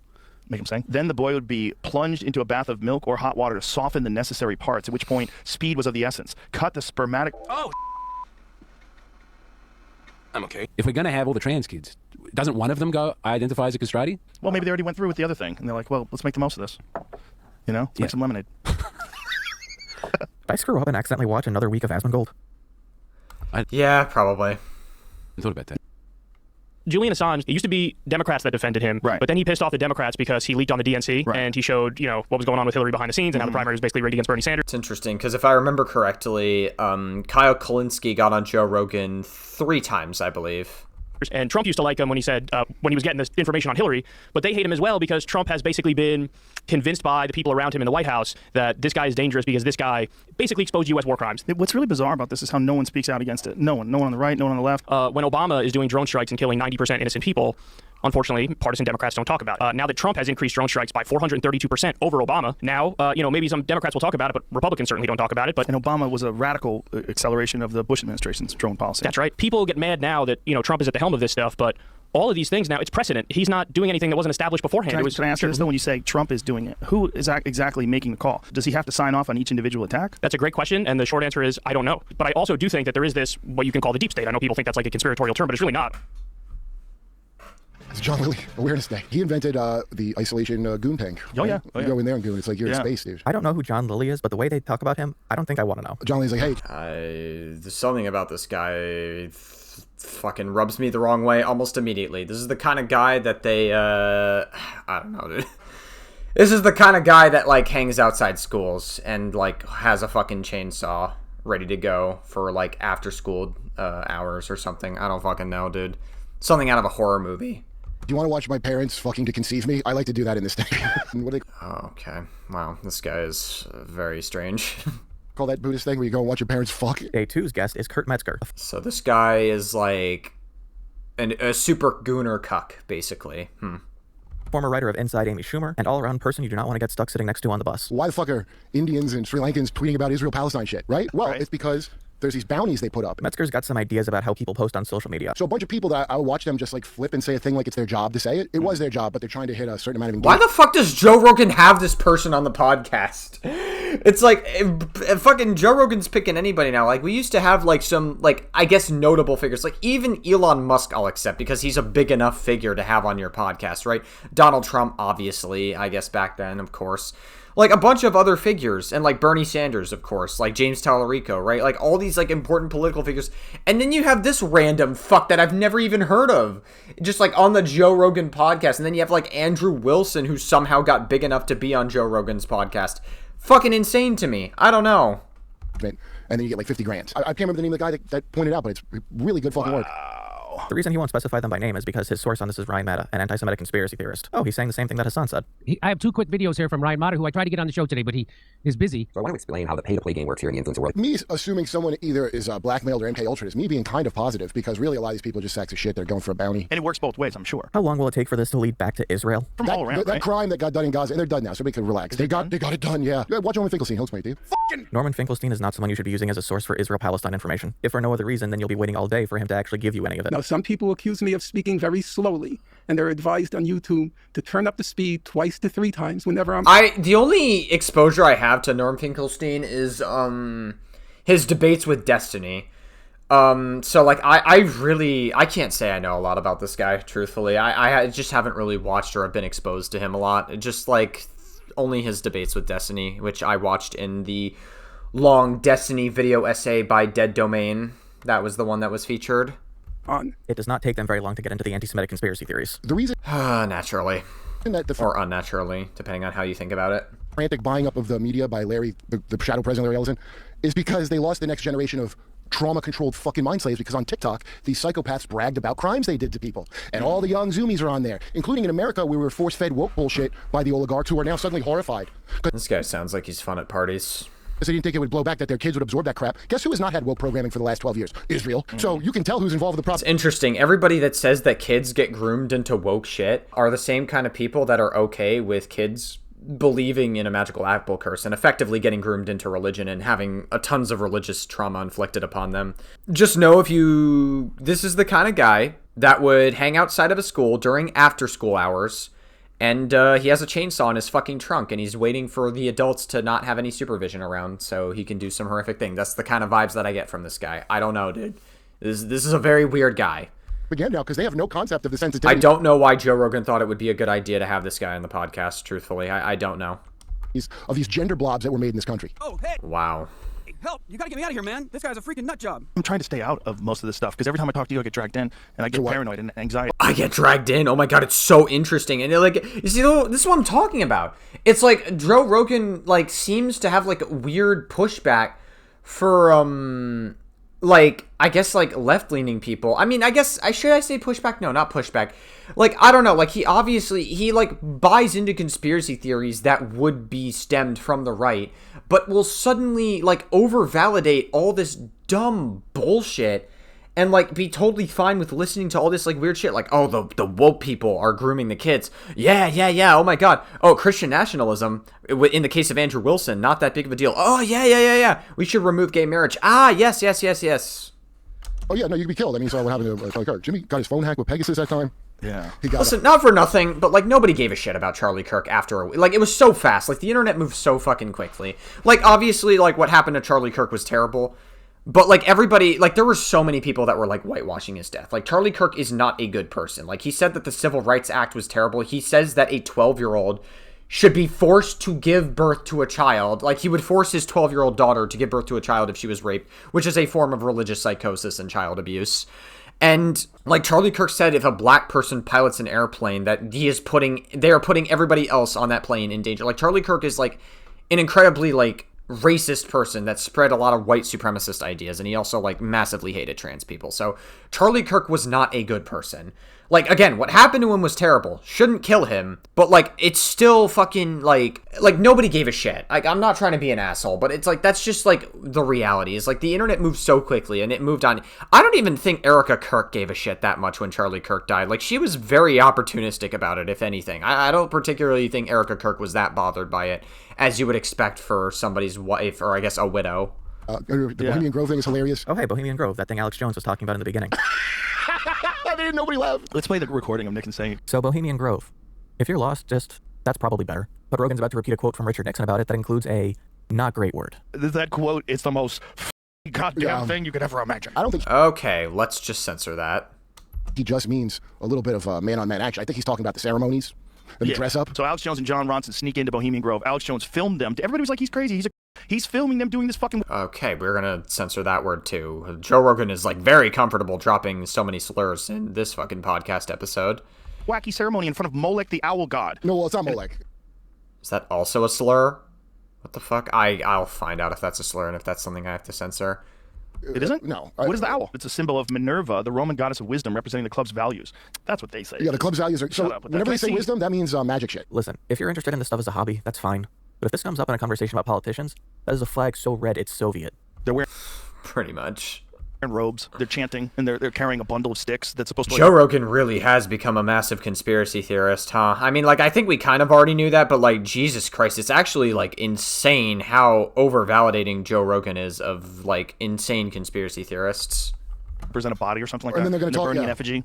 The whole thing is fucking bizarre. Well, like, what the fuck is wrong with you? What people? if you have to make a decision to be a fucking mass murderer on the order of any mass murder they told you is bad, and so you need to cremate your care? Or you want to sell natural gas and get that pipeline opened up. Yeah, and I want to burn my dull care about the bad things I'm doing away, because I can't not do it. I'll be killed, so... Also, you want to be compromised, because that's how you do business. So this guy has a victim complex as well. Got it.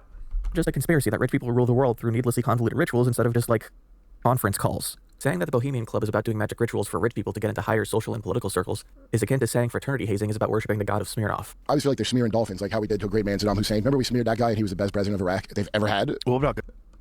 So now we're just validating like actual terrorists like Saddam Hussein. That's what we're really diving into the fucking, like, if one thing is a rabbit hole, this is like the fucking burrow of that like whole rabbit hole, basically. Like, this is like a whole fucking cave system of conspiracy theories.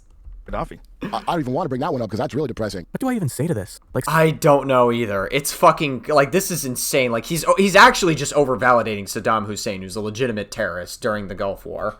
Seriously, who among my audience isn't aware that these guys were monsters? Authoritarian.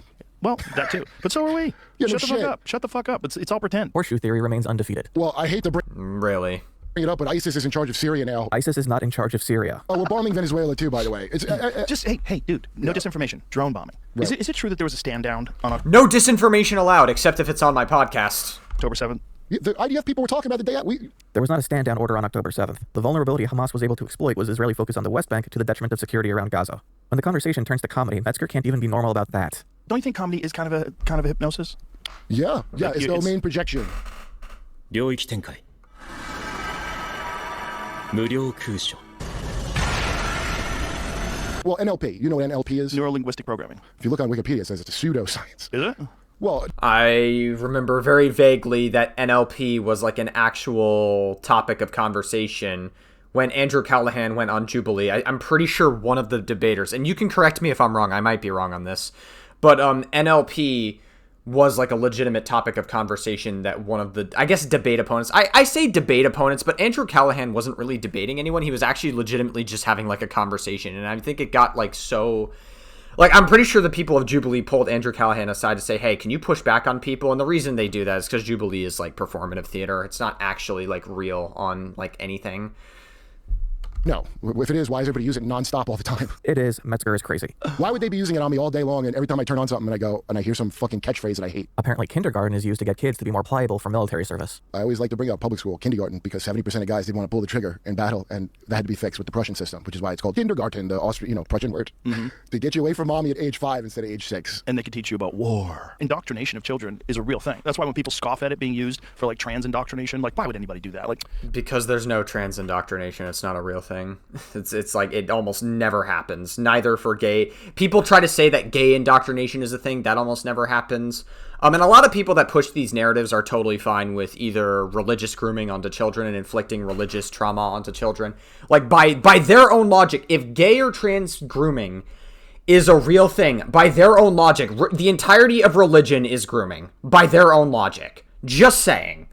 Like, just fucking saying, where is this same energy for all the religious trauma inflicted onto kids, or all the fucking, like, weird shit that people do, that priests abuse the power dynamic between children? Like, where is the same energy for that? Huh? There isn't there. It's not, like, this is not a real thing that happens. Alright? And that's not a dunk on people who are religious and that aren't hateful, by the way. Believing in God can be beautiful for some people. That's not a dig against those people. Like that. I'm not talking about you people. I'm talking about the people that abuse religion and justify it to do very disgusting things. And also justifying Trump being on the Epstein list as well. Can't forget about that either. Like, Trump being on the Epstein list is fine, but not gay or trans, quote-unquote, grooming, apparently, by their own logic. Stop. And modern art was an invention of the CIA. Rothko and all the modern art, the American abstract modern art was launched by the CIA. I don't even know what to say. Like, art forms done by the CIA. Wow. It's almost like art hasn't existed, like, way before America was a fucking thing. Alright, dude. Alright, bro. That's right. That's public record. You don't think they got involved in all the arts? Well, they definitely got involved in that because the Joe Rogan just overvalidates it. He just fucking doesn't care.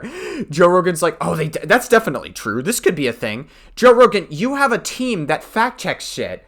Why don't you fucking allow your team to fact check anything? Soviet art was so valuable. Soviet art was more skillful, which when you look at the Jackson Pollock artwork that's worth fucking millions of dollars, no disrespect to anybody who's a fan, but shut the fuck up. Like, just shut up. Just shut the fuck up. It's splatter. Jackson Pollock was a self-described anarchist. It is so revealing that Rogan would admit that he doesn't understand why people would like Jackson Pollock this way. I mean, if he doesn't like Jackson Pollock, it's one thing. Like Jackson Pollock, typically what he would do is obviously it's like all paint splattering and all that stuff. But then sometimes, like one thing you can do is you can get like a marble or like a ball or something and cover it in paint and then roll it around on like a piece of paper. Like that's like another like style that's similar to Jackson Pollock. Like obviously, like art is very subjective, but you know, it's fine if you don't like Jackson Pollock, I guess, but Joe Rogan not pushing back on these, like, blatant fucking conspiracy theories is a little bit crazy. Up all the wealthiest people in the world last night. I looked up the wealthiest women in the world. It's all inheritance. The top ones it's all like these families. Well, they're not going to tell you who's a trillionaire, right? They're going to pretend we don't have those. No, they probably mock Elon Musk's wealth. Of course. Yeah. Well, every time somebody goes, he's the richest man in the world, I go, do you think you get to know who that is? Yes, because you can't hide that much money. And I'm not dignifying all of this with fact checks. Instead, I'm just going to give you a run through of the greatest hits and, unrelated, some of my favorite Macho Man Randy Savage clips. Rogan listened to another conspiracy theorist podcaster who had on someone who said there are energy weapons in Antarctica. It's a neutrino detector that's also a direct energy weapon that can make so Ice Cube, earthquakes. he started saying you could use neutrinos for all kinds of shit, like FTL communications. They've been so fast you can't even talk about it. Weather weapons. There's a treaty to not use weather weapons from 75. Why? Because they had those. You don't make a treaty unless you have those weapons. There's no nuclear treaty before nukes, right? Right. Yeah, good point. The mega power, yeah. Cloud seeding, a process that does not add water to clouds not already in the atmosphere, caused floods in the United Arab Emirates, and not climate change. See, Joe Rogan's going to try to fact check, like, what cloud seeding is. Like, he's going to try to look that up, but he's not going to look up the validity of any of the other conspiracy theories that guy was talking about. That's very interesting how that works. Blaming it on climate change when they are 100% making it rain there all the time is bananas. Look straight up, because I'm right on top of it. And from that conspiracy, we go to the classic one, chemtrails. Do you remember chemtrails? The thing that was stupid people thought was a real thing, but it was a conspiracy? Right. Well, it turns out that was real, and it's called geoengineering. Look, if you think chemtrails are real, I hope your kids will speak with you again one day. Because I think they probably are spraying some things with some planes. You got to get in your grandstand and you're hot dogging, don't you? Yeah. He thinks that Maduro is/was popular in Venezuela. They've been claiming Venezuela has fake elections. So when you tell somebody their president's an authoritarian, get your booster. Fucking fuck you. But the cream will rise to the top. Israel made the United States invade Iraq. The reason I went there is a thing called the Greater Israel Project. You are like a grain of sand in the Sahara Desert. Yeah, and I am the entire desert. A bunch of anti-vax conspiracy theories, including about ivermectin. And I love to bring up that for some reason you, not a doctor, all the other morons that said a thing were all wrong, including the people that should know better, like experts. And you were right and not them. On balance, off balance, doesn't matter. I'm better than you are, yeah. Apparently doctors recommend a lower amount of daily vitamin D than you'd actually need. They've been recommending 10 times less than what you should have in vitamin D, which, by the way, would fight off a lot of these things that you're supposed to get shots for. Oh, shit ton. You mean okay. And anti-vax as well. I guess it wouldn't be conspiracy theory talk without somebody being anti-vax as well. That's terrific stuff. Promises to the Macho Man, didn't you? Promises that you didn't keep. Carbon dioxide is good for the environment, actually. How did I forget for 20 years that sunlight, CO2 does indeed make trees, plants grow? Yeah, there's more greenery right now than there was 100 years ago. Wow, it's almost like, it's not the water cycle, it's the carbon dioxide cycle. Yeah, it's stuff that you learn in school since you were in elementary. That's right, I own all the seeds, and oh right, I bought the farms, and I control the food growth. Absolutely total control right there. The Stranger Things kids look weird. I mean, those kids grew into some bizarre-looking people. Trump is innocent of wrongdoing with Epstein. What a joke, dude. What a fucking joke. Once we know that the Trump administration isn't getting to the bottom of it, no one is. You just couldn't stand. If Trump administration's not getting to the bottom of it, then nobody is. Trump refuses to release the files. Just sit back with your feet up. Like, it's so... I can't... Every time I hear a fucking right-winger make some weird excuse or defense for Donald Trump, it is always an insane level of fucking cope. It's like, oh my god, it's just like, Donald Trump, so far there's no evidence that exists. Trump refuses to release the evidence that exists. And also the DOJ is, verifiably, scrubbing as much proof as possible that Trump was on the files. They're trying to get rid of it, and they were getting paid in overtime to fucking get rid of Trump being on the fucking files. So I don't know. Of course the Trump administration is not going to release files that incriminate Trump in some way. And watch the campaign. Even though they definitely have messed up a couple of times. In an accident. Well, look at this, prima donna. Oh my god, I just noticed the hat is making Metzger's headphones fit wrong. Amount of unresolved, insane things that for some reason you're not supposed to put them together into a bigger picture. Mary, mother of God. Was I crazy?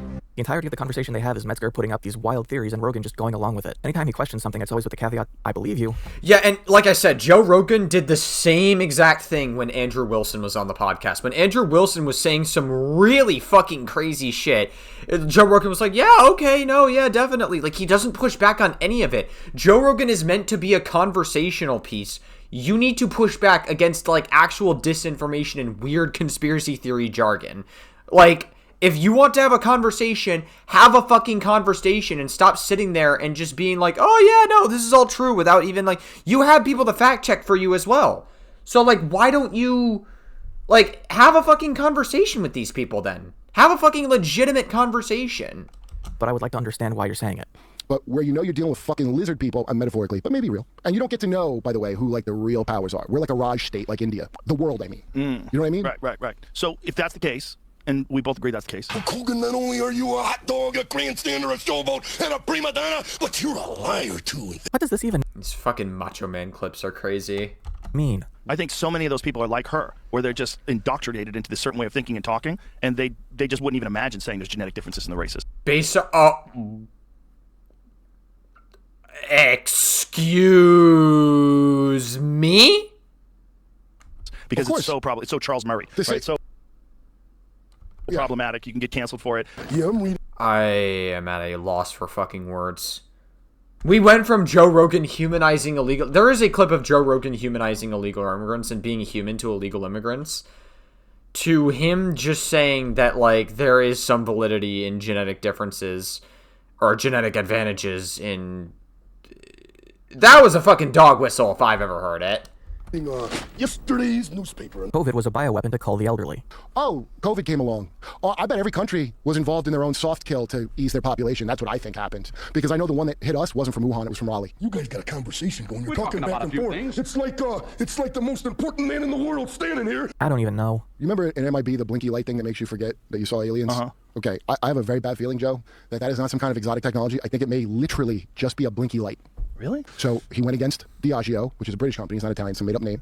He bit the hand that fed him because he didn't own fucking Ciroc. Right. I think the Illuminati is like Ciroc. I think it was a bigger thing at one time, but now it's mostly for black people. I am tired of Earth. These people. I'm tired of being caught in the tangle of their lives. Let me put it this way. If you ever wonder what was inside of Mount Shasta, it ain't the Lemurians. Put it that way. I don't know what you just said. Michelle Obama, when she was First Lady, she had multiple stories that she would tell about as First Lady being discriminated against. Of course, Matt Walsh went on this fucking podcast, this fucking loser. Because of her race, allegedly.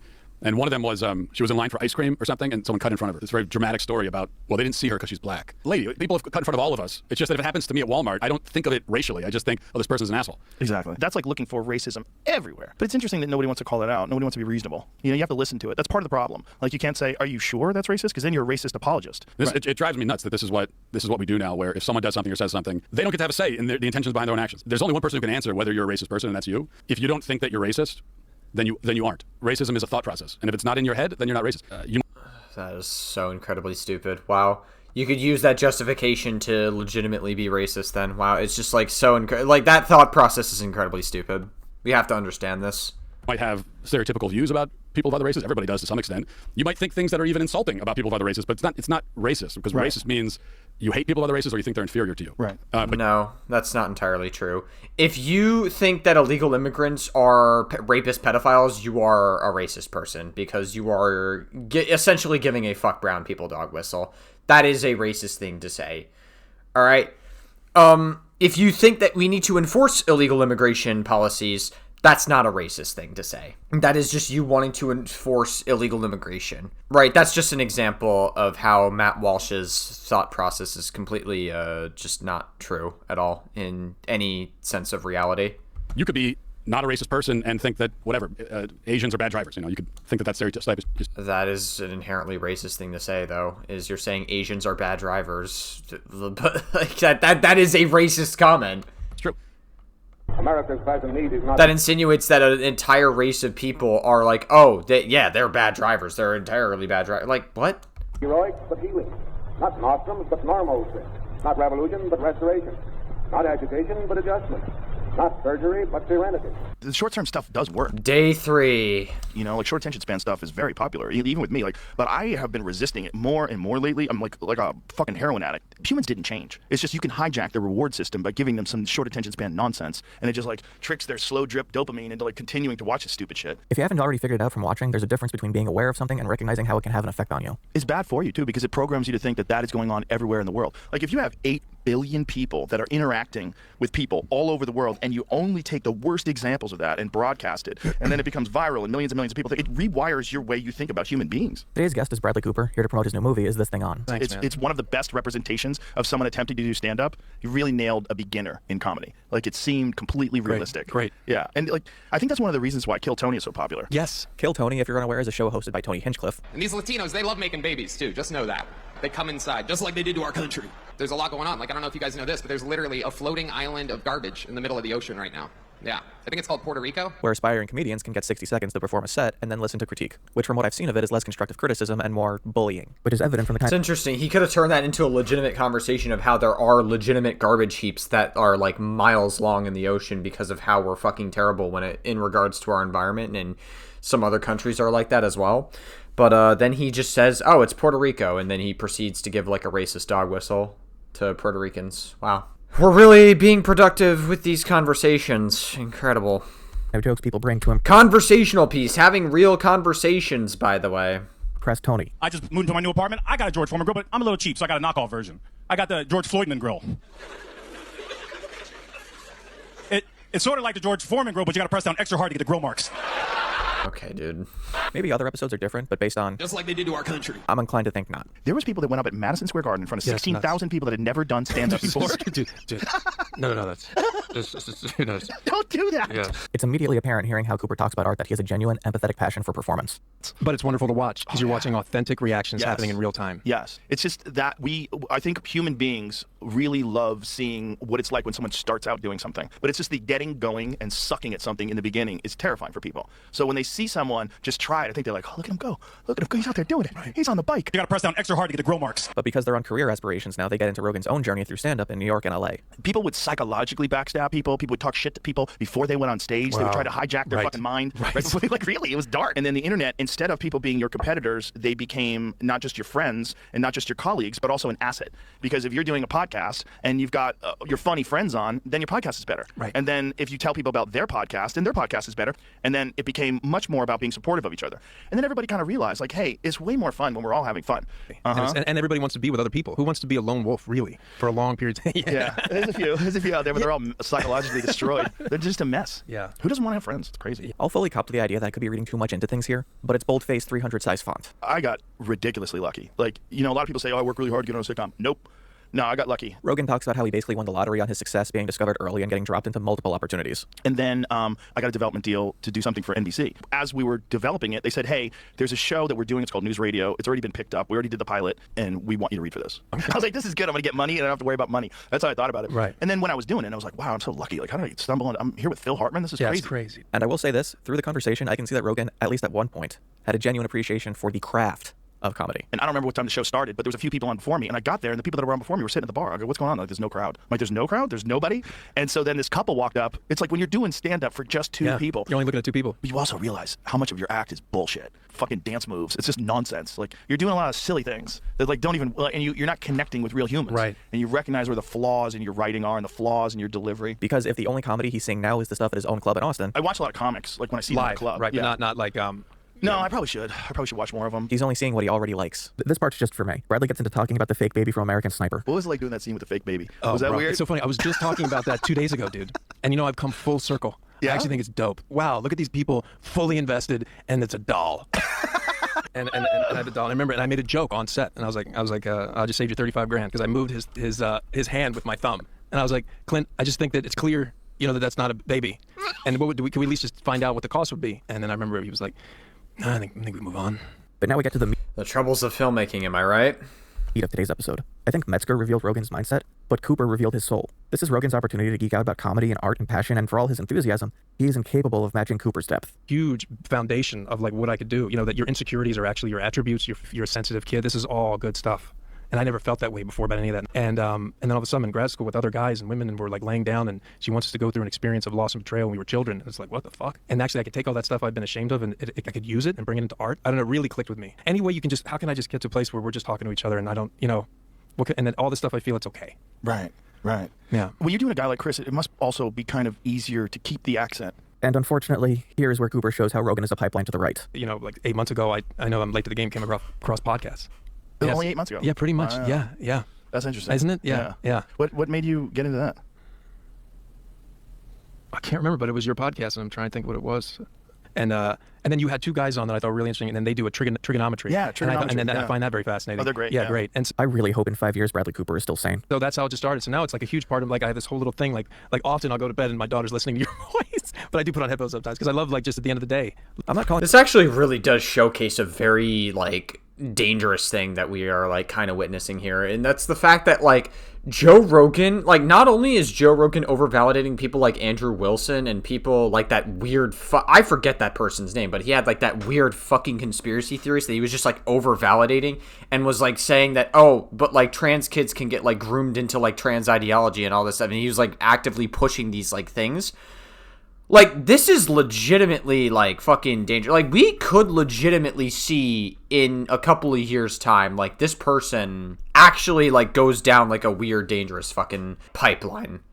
Like, alt-right pipeline. It's fucking insane. I hope that, like, this person doesn't get into that, but I don't know, man. It just... Oh, my God. Joe is really taking advantage of the pendulum being in the right. Cooper a bad parent here, but if you've heard what Rogan has been talking about, you shouldn't let your kids listen to him. Like, yeah, you're saying... Absolutely not, no. The lines you're supposed to say. But what's happening is, like, you really are there. You really believe it. And if you don't believe it, the audience doesn't believe it. Like him and Denzel in Training Day. Yeah. Like that, there's a few scenes where you're like, okay, this is really... Oh, yeah. This is Especially happening. in the car. Yes, Yeah, that's dude. the one. Oh, Yes. yeah. This is really happening. Yes. Like, this is real. It really seems like Rogan can only see art through the lens of his own actualization. If he doesn't get it, then it's not his perspective, it's just that the art isn't real. This moment is why I said Rogan might appreciate the craft of stand-up, because he doesn't really seem to get the drive of it. Rogan doesn't know how to keep up except to repeat back what he's hearing. It's like how many comedians who just want to be famous are going to... I don't even know how you could do it. You have to love it. Right. It's just too hard. That's not enough of a fuel. Because if you don't love it, I think you would find it monotonous and maybe boring and tedious and inconsequential. You're going on a road trip with an eighth of a tank of gas. If you want to be great at something, you have to love it. Yeah. Yeah. Because it's not even that you want... Yes, you want to be great at it, but you just love doing it. Right. That's it. Right. And the love is how it becomes great. And there are conversations Rogan has gone through this week where he knows how to substantively add something, even if the conversation itself is total nonsense. This is someone fundamentally not understanding someone's passion when it's emotive, rather than as something being described anecdotally, which I think is why it keeps coming back to anecdotes. Like, I was thinking about when you said, like, what is that thing when it's hypnosis? The key to that is willing to fail. That's what I learned as an actor. Is like, oh yeah, just don't take it too seriously. I was just having a conversation, you know, Brian Callen, our mutual friend, he texted me last night. He's like, I got a new bit and I just ate a dick. I have to go up on stage with it tonight. It's fucking terrible. But I know there's something there. It's like, you've got to be willing to bomb. You could talk about getting your dick sucked. You can talk about something, people will laugh. And you're like, I think there's something here. The point I'm trying to make here is that the main thesis of their whole conversation is how to be authentic. And where Cooper is making all of these points about the humanity of it, Rogan is focused on the artifice. One is trying to figure out how I think, like, Joe Rogan has lost the ability to talk about being authentic when he has a fucking... pretty, like, he's moved his podcast and there, like, I've always known that Joe Rogan is more of a conservative guy. That's fine, like, if you're more of a conservative leaning person, as long as you're not, like, a hateful person. But it seems like Joe Rogan has just over-validated more and more dangerous rhetoric as of recent times. Like, he really has just become, like, fully right-wing. He went from, like, normal right-wing brain to, like, fully just, like, right-wing cum-gargling brain, basically. To create truth, and the other is trying to figure out why he believes a lie. Put out a special, and then once you put out a special, you start from scratch, and then you're fucking terrified. Because now you're a famous comedian with no material, or terrible material, and you have to figure out a way to make it good. Because Rogan has talked about the way he needs to work on bits or that he was lucky, but it never actually gets at the vulnerability of his own failure the way that Cooper is talking about. The exposure that comes with being seen by an audience in a state of weakness. And I think that's why he doesn't like to be proven wrong. When the conversation turns to not liking LA, Rogan is able to relate again. I got very depressed. I was like, this is high school all over again. Me too. That's exactly how I was like, felt. what? I went to grad school. I'm in New York City. There's guys that I could relate to and talk about movies. I was in heaven. Then I get this job that I think is going to be the holy grail, and I'm miserable. I was on the set of the show, and a girl gave me a hug, and I realized no one had touched me in weeks. And the hug she gave me, I was like, oh. It was like my battery got recharged. Dude. Like, I didn't realize I needed a hug. Maybe I'm pathologizing this too much, but That's a little bit odd. I feel like you shouldn't have needed to... Why do you feel the need to share that information? Joe Rogan had a bit of a jar moment there for a moment there. if Rogan's all about authenticity, then I'm supposed to be reading his podcast this way. I'm supposed to be looking at the emotional investment being put into it. And right now, I'm not hearing someone talk about vulnerability. I'm hearing a guy talk about how they needed a woman. That's the other great thing about what I get to do. So you do a movie like a Sniper, and you get to be with these people who have dedicated their lives to this thing. Well, it expands you as a human. Oh, no question. You know more about what it is to be a human. Like, Yes. oh, there's a human who just plays the flute. But I do things that are that I think are going to help me figure out who I am. And I think the only way you really figure out who you are is to do difficult things. Yeah. But I think through those things, you learn more about who you are. Through difficult things and getting better at difficult things, that's where you learn more. Over and above my own interest in Bradley Cooper as an artist, this is where I really figured out what makes Rogan so popular. It's not just the curiosity that Cooper describes. He's the audience insert in a conversation like this. Because imagine you yourself was having this conversation. Would you know how to keep up with what Cooper's saying?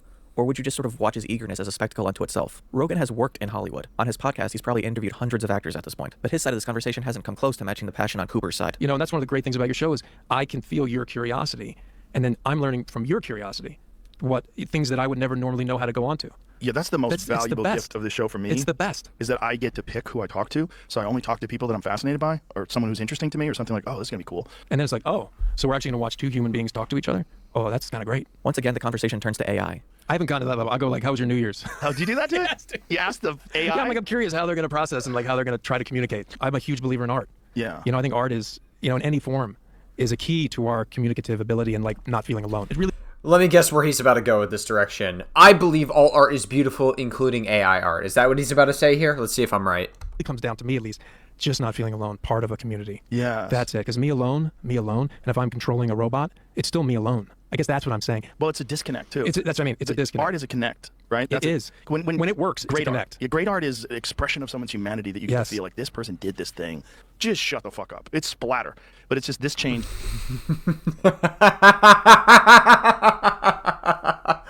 Oh, that's so funny. Like a fucking, like 1 episode ago, he was literally shitting on Jackson Pollock's art. And now he's just like sitting here and he's just like fucking... And now he's sitting here like over-validating how like a connection with an AI is like an art form.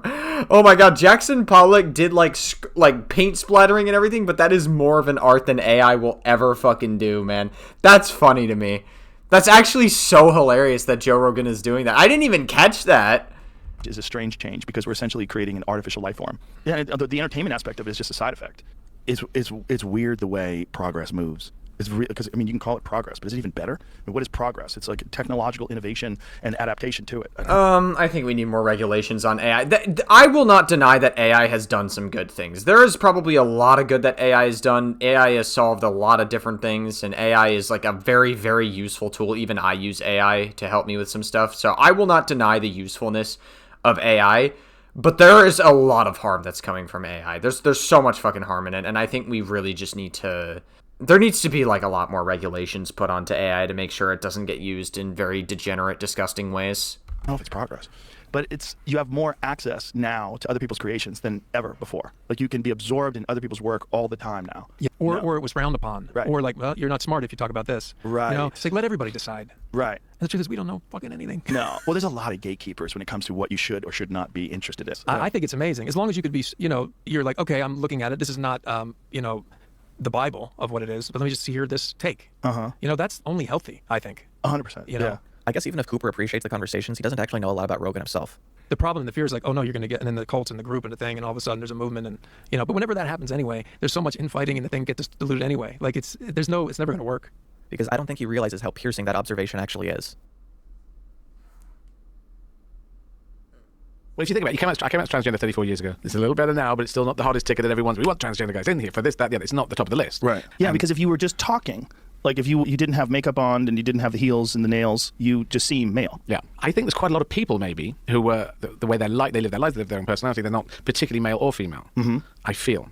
But I've always felt since I was 4 or 5, I wanted to express this side of myself, and it's built in. I think it's genetic. And if you analyze masculine and feminine, if you really get down to it, I find it impossible to come up with anything that was particularly masculine, particularly feminine, except for the ability to build muscle mass is easier for men in inverted commas. That's it. But you know, great footballers, soccer players, men and women, athletics, runners, men and women, strong character, men, weak character. Sure. And we get fixated by the masculine and feminine. Whereas if it's a tiger, if a tiger's attacking you and trying to kill you, you don't go, now, is this a girl tiger or a boy tiger? We don't care about it. And they don't care either. But there's all this feminine side, girl side. I'm not sure how to do it. Articulate, even after 34 years, it's difficult to articulate. But I wanted to express that. And if I look more like a woman, then it would be much easier. But yeah, so I decided to do that in '85 when it wasn't cool, and I had a lot of fights in the street, a lot of people screaming abuse at me. Well, it's certainly now. I think because of probably Caitlyn Jenner and the movement that you're seeing to accept people that want to do whatever and anything they want to do. Yeah, it is just we're more accepting of each other. We do seem to be more, what's the word? Begins with a T. More open, more allowing. There's a word for it which just walked out of my head, but anyway, that word. Do you remember when? There's probably a very good reason as to why that was shown. But all right, we are on to day 4 of watching Joe Rogan. Candy cigarettes were a toy for kids. Yeah, I had those. Oh, yeah. They were priming you. Yeah, it was just a way to sell candy, but probably also engineered by the tobacco companies. Today's guest is Whitney Cummings. You might remember her from such things as... I thought being a mom would mean that less people would want to come see me. I'm not playing, like 3,000 seat theater, which is about the viewership of CNN these days. You're a huge fan. Oh, so she was at the ball drop for New York City? Damn. You know what? I'm a Friends fan. I'm also a fan of entertainment. In 2024. That just entertains. There's this new thing where everything in Hollywood has to lecture people how to vote. It make you feel guilty about global warming. It's just a fun show. Yes, the phones are obviously very bad for kids, but when you think about the stuff we did as kids, I would just hang out with the light socket for 2 hours. That's all I needed. A paperclip, light socket, it's a light socket. Or the electric socket. Electric socket. You would go into an electric socket with a paperclip? Did no one else do this? That's really bad. At this point, I have to imagine this is the origin story of most of Rogan's guests. Talking about how dangerous the stuff we used to give kids was leads into talking about needing an ID to buy Sudafed. I went to get NyQuil or Sudafed. It's interesting. I love how Joe Rogan is shocked by that, but he isn't shocked by all the weird fucking conspiracy jargon that other guest had from his show earlier. It was the second guest. He wasn't shocked by any of that, but he was shocked by her story there. The other day, and they made me show my ID. Leads into talking about an overuse of somehow that's the least fucking shocking thing we've heard so far. Adderall by people who are lying about ADHD. Did you say you have ADHD? Which then leads into journalists using Adderall. The amount of journalists that are on Adderall is off the charts. Sure. Which then leads into journalists using ChatGPT to write articles. Did you see? I think it was the New York Times or someone left in. Jamie, do you remember the prompt that ends what it spits out on ChatGPT to prove that they had just copy and pasted it? She mentioned earlier that she uses Reddit, so I'm inclined to think that she saw this newspaper clipping and assumed New York Times. The New York Times only reported on other outlets getting caught using AI. What is it? What is it? Interesting. Okay, so she got that wrong. ADHD? The inability to focus, or not real. A busy. I mean, to be fair, there are a lot of news outlets that do use ChatGPT and a bunch of articles that whatchamacallit, that do use AI. I wouldn't doubt that AI usage is being implemented in a lot of news articles. I wouldn't doubt it at all. I don't think that the New York Times does it, though. I think they have a strict policy on not using AI to write their shit. Dude, I mean, literally, Conduit just showed it as well, by the way, as well. Look, I think a lot of our superpowers are being dulled. A lot of people's superpowers are being dulled by pharma, and we're being pathologized for actually kind of extreme strengths, in a lot of ways. So. Oh, great. Is this another conspiracy theorist? Oh, God. Why does Joe Rogan have so many fucking conspiracy theorists on his show? What the fuck is happening? There's a lot of legitimate people that are arguing now about ADHD. Okay, good. I'm not No. Oh, no. Not the anti-vax shit again.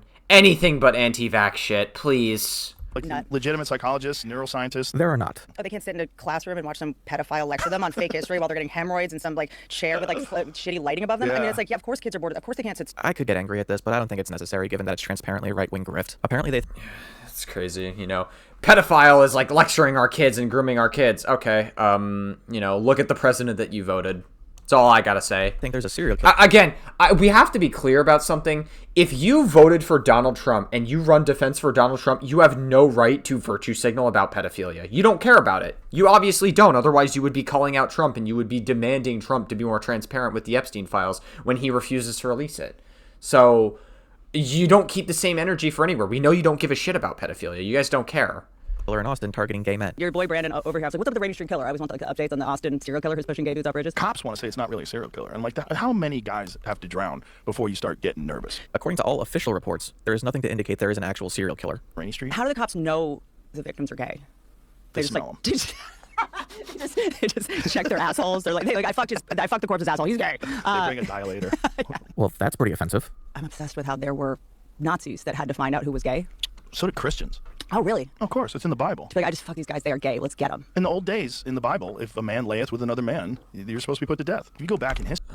So, are we weirdly over-validating killing people for being...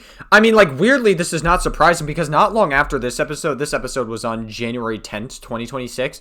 Literally weeks after this episode, he had fucking Andrew Wilson on who, literally says that we shouldn't have gay marriage. And then Joe Rogan's like, yeah. And then, now you're having this shit. It's Joe Rogan is actually just so incredibly right-wing brained. I don't think I've ever seen Joe Rogan really take the plunge into being super right-wing brained like he is now.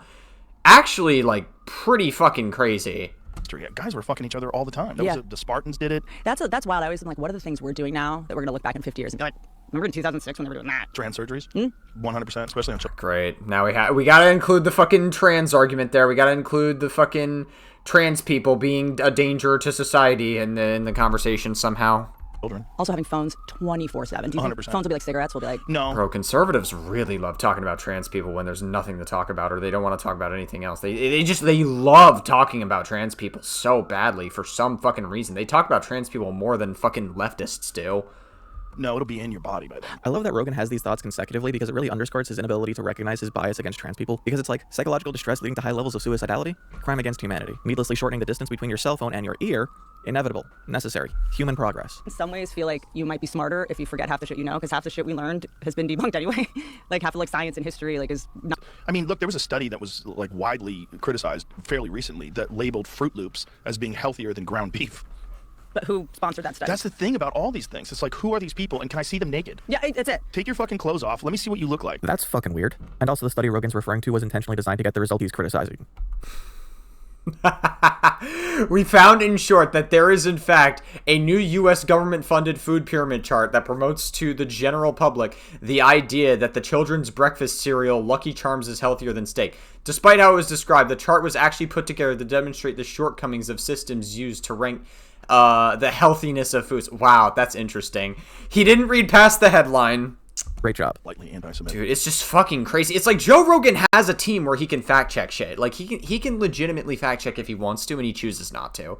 He only does it when he like in very specific circumstances. It's the same thing that Asmongold does. Asmongold doesn't fact check any of the claims he says. He'll just say something he found on Twitter, and if he's not 100% confident on that claim, he's not going to fact check it. But if Asmongold knows it's going to be a slam dunk point, then he will Google it. That's like the only time he will fact check it. So it's like you would think that these people would be more keen on educating themselves on stuff, but they don't. They don't educate on anything because they lean into conspiracy theories and they lean into the victim complex that is MAGA. Quotes. You know, you're like, Oh, Aristotle really say this? Right. The Stoics, yeah. Like, I don't know, man. But there weren't even Jews back then. What the fuck is this guy talking about? Judaism is thousands of years older than Aristotle. Apparently having a kid made Whitney Cummings into a massive asshole. I mean, you really look at every authority figure around kids differently. Mm-hmm. Every teacher, every coach. You're just like, what are you in this for? Like, Right. You're not in it for the money. Moving on to dieting and plant toxins. Oxalates is one for sure. Oxalates is terrible for you. Oxalates are not nearly as bad for you as Rogan implies. It's just that too much of them can cause kidney stones. But the way to get around that is cooking them. Close enough. Boiling them leaches off the most oxalates. But one of the things that I've heard from people that are pretty knowledgeable is that the issue might not be the actual plants itself. It might be pesticides. That's the other thing. They say the worst thing you can eat at a restaurant anywhere is salads because it's just covered in pesticides. Nope, salad would actually be one of the safest. And after that, Whitney proved my point about comics and Rogan's sphere being more about bullying than actual jokes. Nothing in this comment section is worse than what Tony Hinchcliffe just said to me on the phone. in a conversation. And you laughed. Totally. I just talked to Tim Dillon for an hour. Like, I have no self-esteem left. Like, this is like a warm hug. Like, my comment section is where I go for compliments at this point. Sometimes I forget that when I'm hanging out with normies. You know, and I'll just drop a bomb. Same. Look at their face like, what the fuck did you say? Like, I thought we were talking shit. The Puerto Ricans have guns, homie. The Puerto Ricans love him. Yeah, they do. If there's any group of people that are great at talking shit, it's Puerto Ricans. It's like Jennifer Lopez cut to her like crying because she's like, what are jokes? But yeah, I love... She doesn't count. Why doesn't she count? Okay, not to bring up California, but... That is a very interesting thing you just say. Like, she doesn't count. Why doesn't... What? Have you seen this doomsday fish? Okay, whatever. What's that? It's a fish that only appears when an earthquake's about to happen. Oh, great. And they're coming up around Monterey in California. It's like a syringe with fins. Really? You know these like fish at the bottom of the ocean that when they're getting away from the bottom because they feel coming that it's coming? Then they get to internet anonymity. Well, I don't even know what to fucking say, man. It's just like Joe Rogan is just like, oh, yeah, is that true? Is that true? Wow. Oh my God. The argument that some people have that I completely disagree with, that it should be your name. Everyone should know who's posting. If you disagree with them, why don't you make it known that you disagree with them? You just overvalidate a bunch of like weird fucking shit that they say on the podcast. Posting that, and that you shouldn't be allowed to post anonymously. My problem with that is that eliminates all whistleblowing. Oh, good point. You know, you're working at some defense contractor, Yeah. and you know they're doing something horrible. That's not how whistleblowing works. Made it into something positive because being a female comedian on the internet is like pretty wild. And it's like I signed up to make people happy or make people laugh or give people some kind of escape from their life. And if you hating me or saying some mean shit gives you like a hit, like great. I don't think I came into comedy being like everyone has to love me like that. It's not possible. Yeah. People hate Chappelle. People stop liking Dave. I didn't even know. I'm gonna be honest with you. I didn't even know she was a comedian until now. I genuinely thought that she was just a fucking conspiracy theorist, genuinely. And she probably still is a conspiracy theorist. Maybe she just uses comedy. I mean, why do you think Sam Hyde does comedy? He uses that as a way to communicate his white supremacist beliefs. Like, he is a legitimately disgusting white supremacist. So if he uses that as a vehicle to communicate white supremacy, Whitney Cummings, this fucking Whitney Cummings person, probably uses it as a vehicle to communicate all her dumb fucking conspiracy theories, maybe. Because he became mean, unfunny. Except that she wishes she could be like Sam Hyde. She's probably not as good, though. She kind of just, like, strikes me as a little bit annoying just listening to her talk. And doubled down when he faced criticism for it. It's interesting when that kind of, I think that as a comic, like, it's, you know, and you do something. She also seems very full of herself, I gotta say. Like, sort of different here, but I never, you know, to take a side just feels so weird. It just feels so bizarre. Rogan uses a oh, great. So you're conservative. Got it. Again, they're just like, to take a side is so weird. There is one side that is objectively very fucking disgusting and authoritarian right now. If you wanted to say this maybe a couple of years ago, then that's fine, but, like, it is so much, right now it is so much worse on the right. It's not even close. Really weird analogy to describe how he gets his political ideas. It's interesting. Okay, so, like, if it's so difficult to take a side, let me ask you a question. Why is it that every single time we're in a crisis as a result of Republicans, that it's always the fucking Democrats that have to get us out of said crisis? You know, look at Obama. He got us through a crisis very well. Look at Biden. He got us through the COVID crisis way better than Donald Trump did when Donald Trump fucking downplayed it before everywhere declared state of emergency for COVID. He says, we have nothing to worry about. And the same thing is going to happen again once, like, hopefully Trump doesn't fucking push for a third term. The same thing is going to happen where it's going to be a Democrat that pulls us out of a crisis that Trump is fucking putting us in. It's the opposite of what wokies do with animals. With animals, they're like, adopt, don't shop.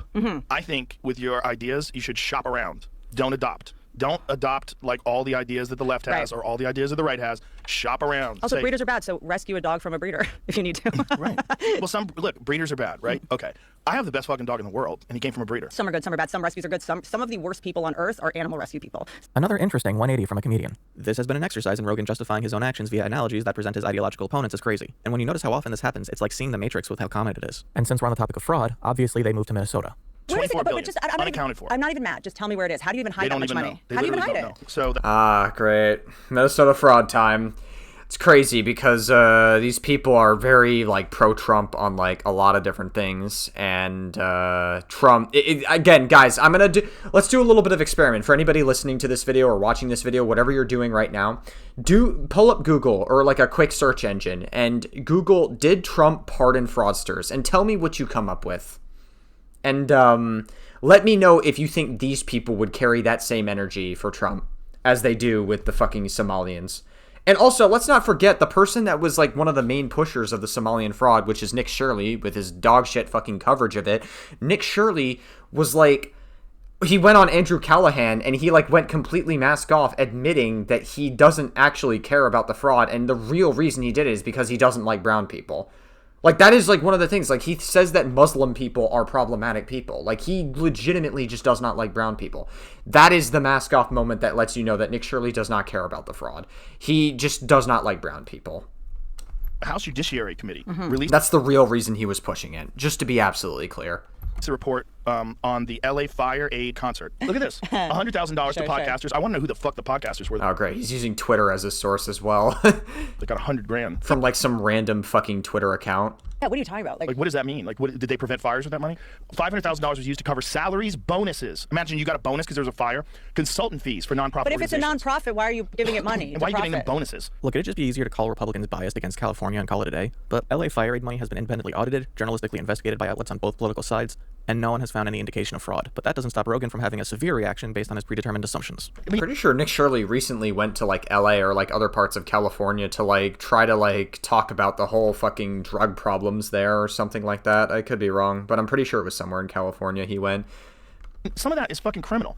Or maybe there was, like, another level of fraud going on there. I don't fucking know. But probably being exaggerated by Nick Shirley. And let's be real, the whole Minnesota fraud thing that was happening, like, that was being heavily pushed into the limelight as a distraction from the fact that Trump was best friends with Jeffrey Epstein for over 10 years. So this one drives me nuts. Organizations and... Like, we have to understand, every single controversy done by Trump or pushed by Trump or anyone adjacent to Trump is a distraction. It is always going to be a distraction. And this whole Iran thing that's happening, the U.S. getting involved in Israel's war with Iran, that is also a distraction from Trump's horrific crimes on Epstein Island.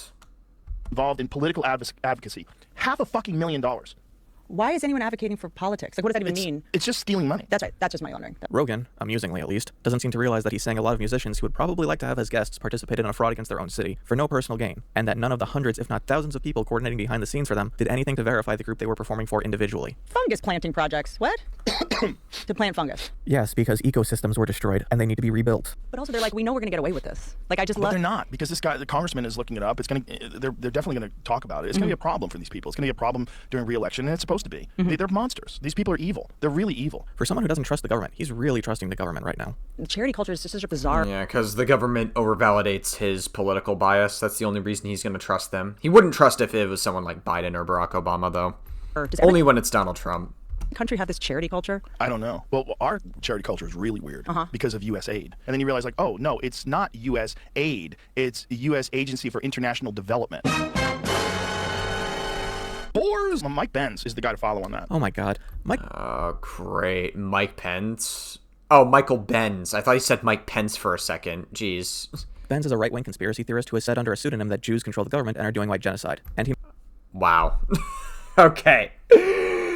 Oh, great. Wow. So we've got... Oh, Joe Rogan had Mike Benz on very recently as well, too. Wow. Wow. So we got Mike Benz. We've got fucking Andrew Wilson. Joe Rogan is just having all the weird alt-right freaks on his fucking podcast. It's actually crazy. Made another appearance on Rogan while I was editing this. There was a guy that was running That's crazy.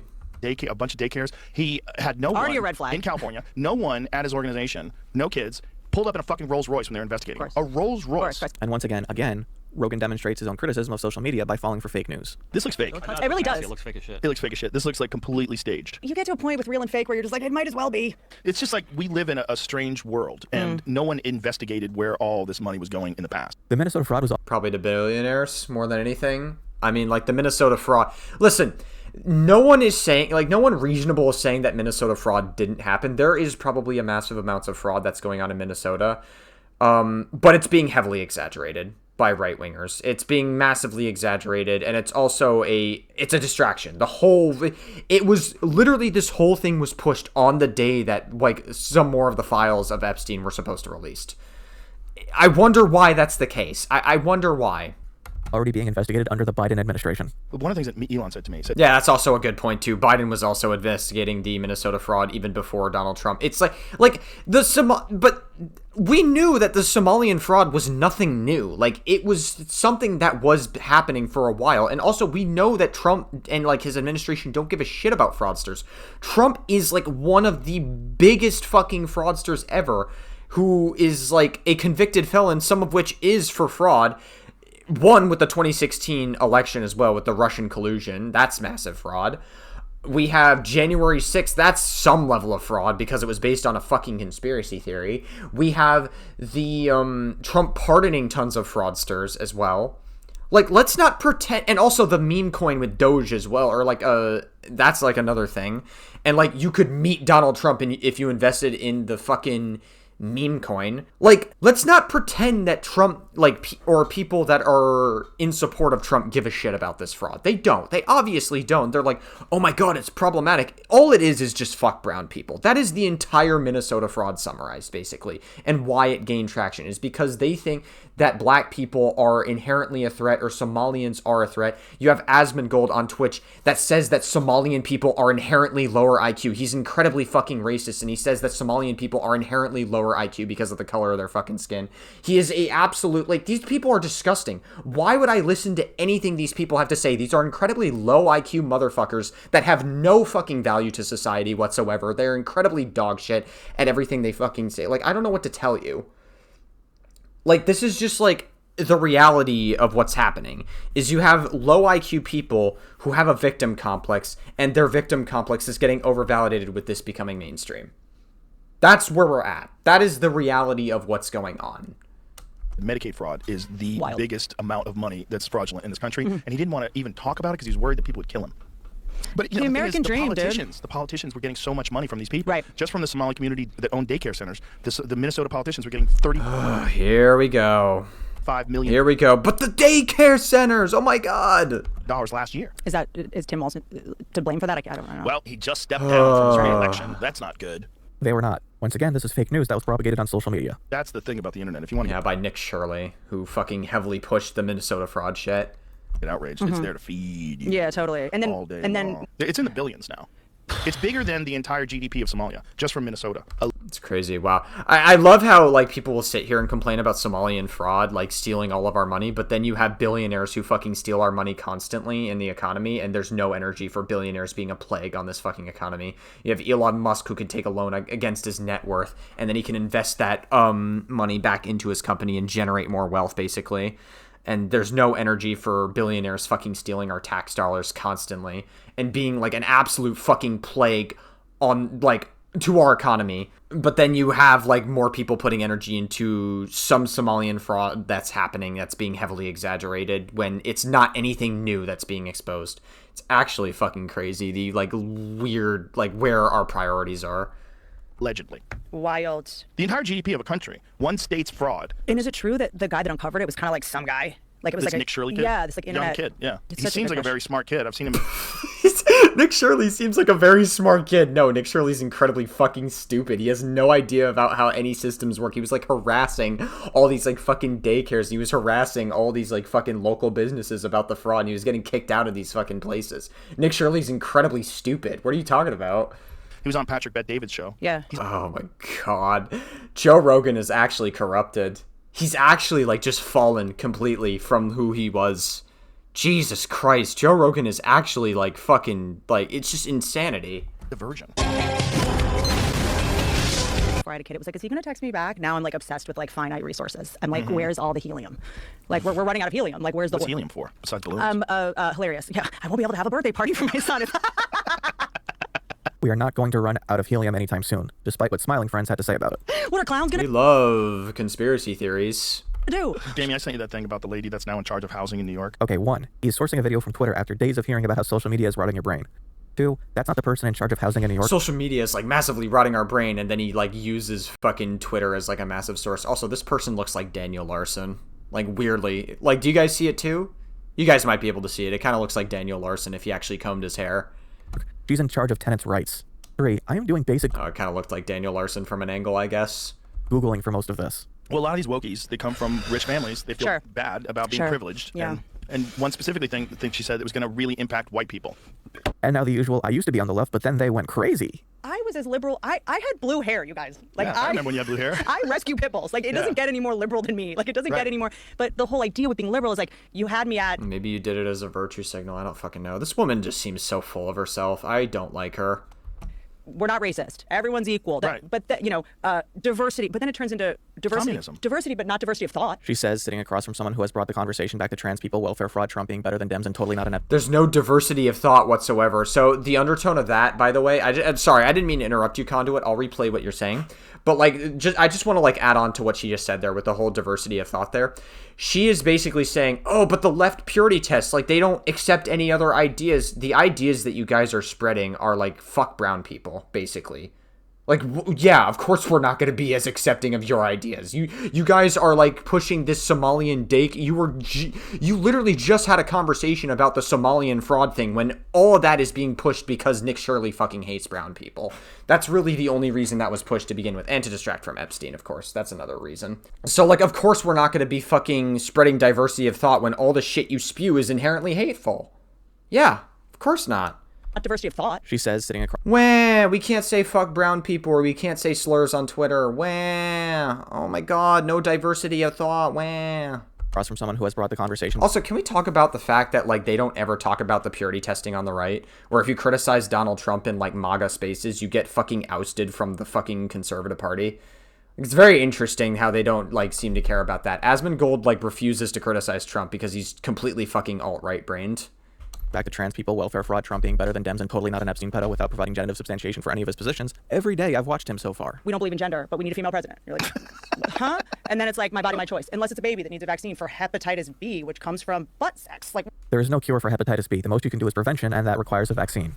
And that leads to a conversation between two millionaires about it being a good thing that New York is expensive because it means you want to be there. New York is expensive. That's the deal. I remember one time going to Howard Stern's house, and this is whatever $100 million whatever gets you in New York. Like, I know it's nuts. Still not that big. Like I know. My horse's stable. Yeah, my horse's stable is like twice the size of this. If I asked AI to generate a more out-of-touch comparison for this conversation, I don't think it would be able to. For a long time, I think I took bad advice that maybe I had just gleaned. I don't remember anyone giving it to me of like, you have to be crazy to be funny, or your life has to be a mess to be funny. I think a lot of comics hold on to that. If I ever get happy or... What I find interesting about this conversation isn't Whitney herself, because I think she's pretty boring, and judging by Rogan's reactions, I think he agrees. It doesn't have to be true, but it can be true. It can be, that's right. Well, comfort can make people fat, too. They can get lazy. What's interesting is that when you compare this actual comedian's take on comedy to Bradley Cooper just trying to emulate it, there's a wide gap in the level of authentic passion you get from each of them. You got to make sure that you're still in the trenches and that you don't make your life so easy that, you know... You're not disassociated. You're not disconnected from the outside world. And somehow, the conclusion Rogan comes to in this conversation about New York is that the backlash to Mamdani is going to result in the next mayor being a Republican. Great. The backlash to Mamdani. The only people that actually... This just confirms to me that Joe Rogan spends way too much time on Twitter. I like that right there just confirmed it. There it is. Like, obviously, we had hints of it here and there because Joe Rogan was citing Twitter, which is very ironic because Joe Rogan was like, social media, like, rots your brain and everything. But right there, where does most of the disinformation about Zoran Mamdani come from? Twitter. Twitter fucking lies so incredibly much about Zoran Mamdani because they are terrified that Zoran Mamdani is, like, becoming the mayor of New York. Like, they actually lie so much about Zoran Mamdani on Twitter. You need to take everything you read about Zoran Mamdani on Twitter with a massive grain of salt. You cannot trust anything there because it is insane the amount of times right-wingers try to push massive disinformation about Mamdani. Like, it's actually crazy. You right there just proved to me that Joe Rogan is, like, kind of starting to get terminally online. And it's maybe that's part of the reason why we're seeing, like, this fucking shift in Joe Rogan's podcast of him just, like, over-validating, like, really insane right-wing figures on his podcast. In New York, a Republican. What's probably going to do is it's probably going to lead to some sort of a Republican government there. There's probably going to be a lot of backlash. People are probably going to organize. Probably going to realize that you can't have communism.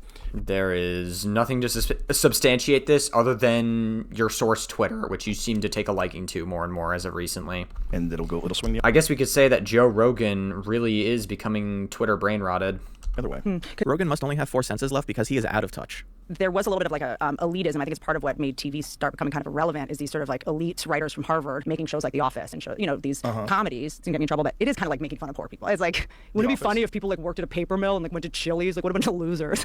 So far, all of the funniest moments on Rogan have been the total obliviousness on display because that was, in Rogan's terms, the wokiest thing I've ever heard. Especially also when you've been around long enough and you've seen things you found to be true be completely debunked. Like, remember when we all thought soy milk was healthy and now like half my guy friends have tits and my girlfriend's tits all got cut off? I'm like, everyone I know has cancer. Soy milk doesn't do that. The phytoestrogen people talk about in soy milk does not act in humans the same way normal estrogen does. After you've been conned enough, you're sort of like, I think very skeptical about accepting these like new truths. And look, we learned that the Native Americans and the Pilgrims had like a fun dinner.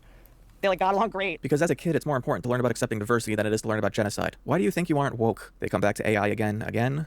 It would recognize that human beings are so destructive and so often full of shit and manipulative and looking to just figure out a reason or a way that they can sneak something through or make something happen or overthrow a government. AI's gonna go, you can't do it that one. Guys, we totally never had a situation where people tried to overthrow the government. The right-wingers, they've never, ever attempted to have an insurrection on the government, ever. Who would ever do something like that? They would never do anything like that, ever. Surely not. Yeah. Not my favorite right-wingers. Not my favorite conservatives. They would never do such a thing. I'm not going to give you that kind of power anymore because you guys are abusive every single time you get a lot of power. Why do you think you aren't woke? And this is the last thing I'm going to bring up because I'm getting bored. Whitney unintentionally calls out Rogan. I don't have to tell you, those comics that you like look up to so much, or they're legends, and then all of a sudden they just stop being funny, and you're like, how did this happen? Whether it's because they've, incubated themselves against, doing what normal people do on a daily basis, and assistants, but they've surrounded themselves. They're not friends with comics. It's always that. It's like, how did that person? They're just not friends with comics, and they don't have someone humbling them constantly and pushing back and giving them shit. And all the motivations that got them to be funny when they were younger have been eliminated because almost all of it is try to get extra attention from girls or from your friends. Wow, Joe Rogan is just like not totally self-aware that that criticism could be applied to him. Trying to be funny. You have no motivation to be funny anymore because everybody loves you and you're rich. It's like I look for like memories. I'm like, I forgot about that because it's in here. The word retarded is back. And whoa. It's one of the great culture victories. There's been a tilt in Joe Rogan's in his 60s, by the way, using that word. Listen, Is that word as bad as using the F slur or the N word? No, it's not as bad. But I still think that if you're a grown-ass person using the R slur, I'm going to think you're an immature person.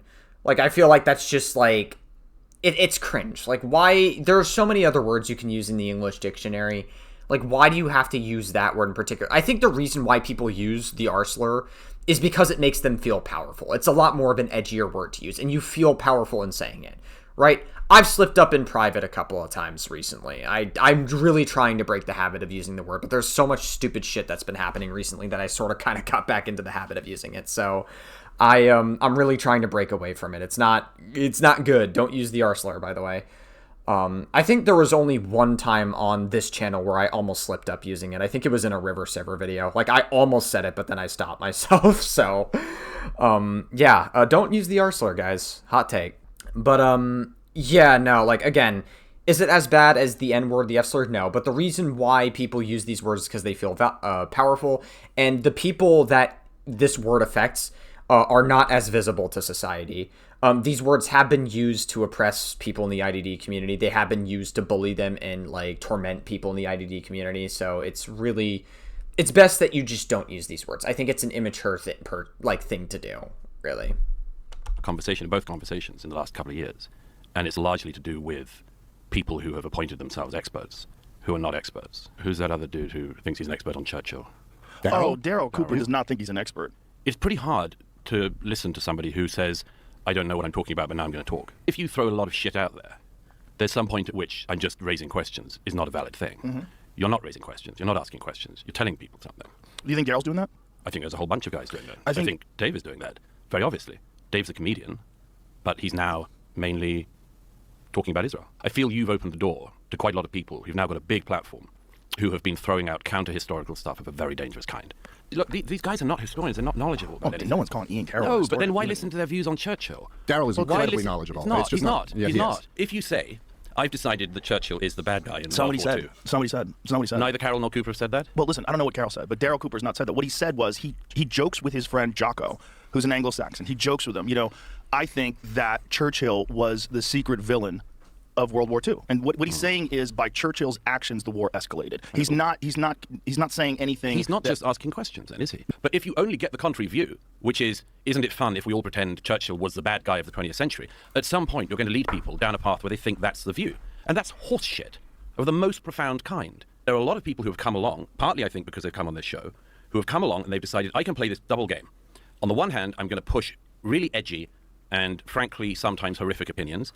And then if you say, that's wrong, they say, I'm a comedian. But wait a minute, what happened? You tell me I'm just a comedian. I'm just throwing stuff out. What horrific opinions that's wrong? If you take Daryl's words out of context, Daryl has some of the most nuanced, balanced, and charitable views on all the figures in history. Well, particularly Hitler, it seems. No, you're wrong. You're wrong. He also said on here that he wasn't anti-Semitic until the Holocaust. There were no speeches of Hitler's in the 1930s. No, again, this is no. He said he was not public about it. He said he was downplaying it to win. He said there was a period where he was downplaying it to win over popular support in Germany. It was his argument. There is no historian of World War II who thinks that Hitler was downplaying anti-Semitism in the 1930s. That was what he was doing. He wrote a book about it in the 1920s. He got to power on it, and he grew his power on the back of it. The idea that you can argue that in the 1930s, Adolf Hitler was downplaying the anti-Semitism, there's no historian who would agree with that. So why would you throw out the idea that in the 1930s, Hitler was not being anti-Semitic in public? That was what he was doing in public. He announces to the German parliament what he wants to do. You know who would disagree with this guest?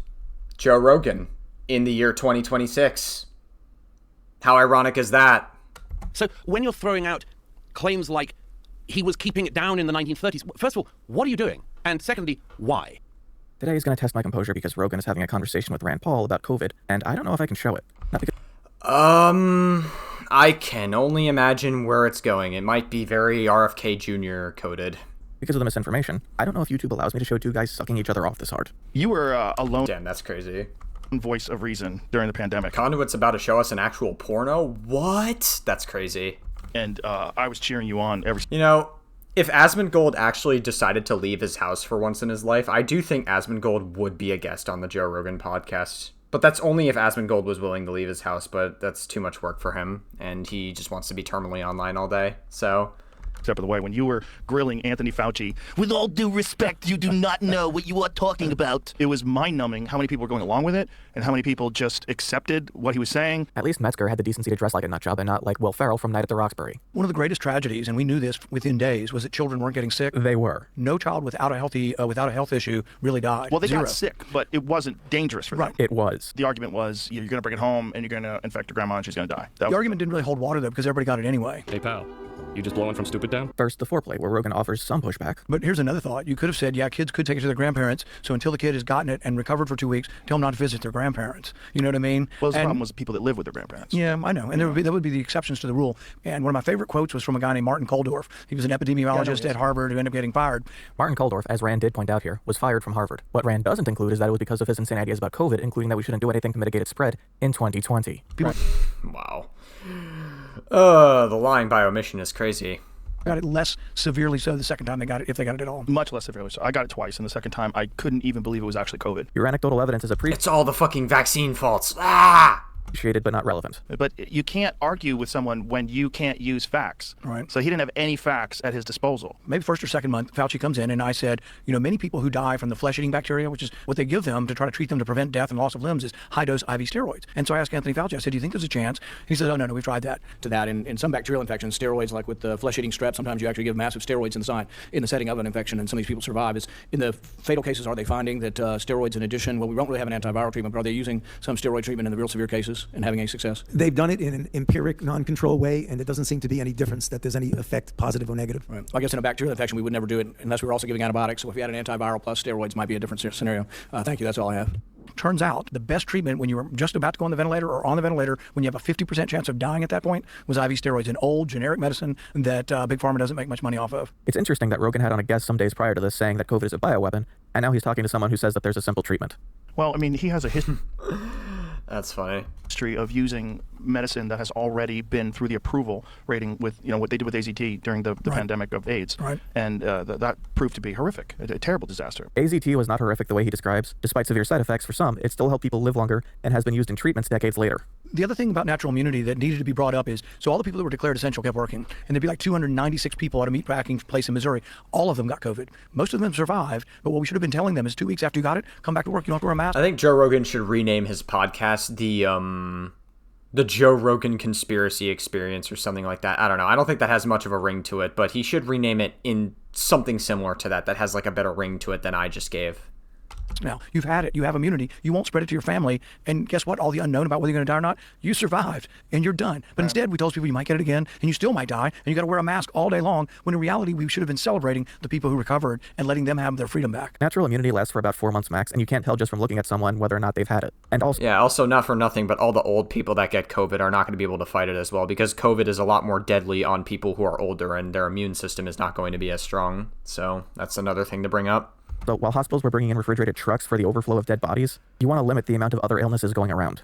Well, there was also this kooky thing where after you got over the disease, they wanted you to get vaccinated, which was strange. It was almost like they wanted you to join the team, take the blood oath. Yeah. Again, 4 months of immunity. And this is the problem with the mass vaccination thing. If you're going to Walgreens, do you think they ask you if you've had COVID recently before they gave you a shot? They do. And he also was there when they had the swine flu epidemic. And in that, more people died from the swine flu vaccine. And I think there were no deaths from swine flu. They said, it's going to take over the world. And nobody died. The epidemic quickly stopped. The epidemic stopped because of effective government intervention that didn't get pulled into culture war bullshit. And about 12,000 people died. Turns out COVID... Well, yeah. I mean, it didn't stop. And also, just to keep in mind, Trump really was, doing everything to downplay COVID being a fucking danger. The only person who actually got us through COVID very well was Biden, just to be absolutely clear. So that absolutely has something to do with it as well. COVID had an age differential that was more significant probably than any disease we've ever seen. It really was an old person's disease. Yeah, an old person and people with comorbidities. Exactly. That makes you... We had a outbreak in 2003. It was a different coronavirus. It was the first SARS virus. But we knew that those people 17 years later still had T cells and still had immunity to it. They tested her 100 years later. She still had antibodies to the Spanish flu. So immunity lasts a long damn time. Wow. There are stories and speculation about people who survived Spanish flu having a lasting immunity. However, influenza and COVID are two separate diseases that have separate impacts. Rand Paul must understand that if he's specifically pointing out that steroids are an effective treatment for people going onto a ventilator for COVID, because steroids suppress the immune system. COVID can send the immune system into overdrive, and the suppression stabilizes it where it can fight more effectively. If you gave someone with the flu steroids, you'd most likely just kill them because influenza can suppress the immune system. I was like, this is wild. Explain to me the science of that. I can eat my peanuts for 20 minutes on the plane.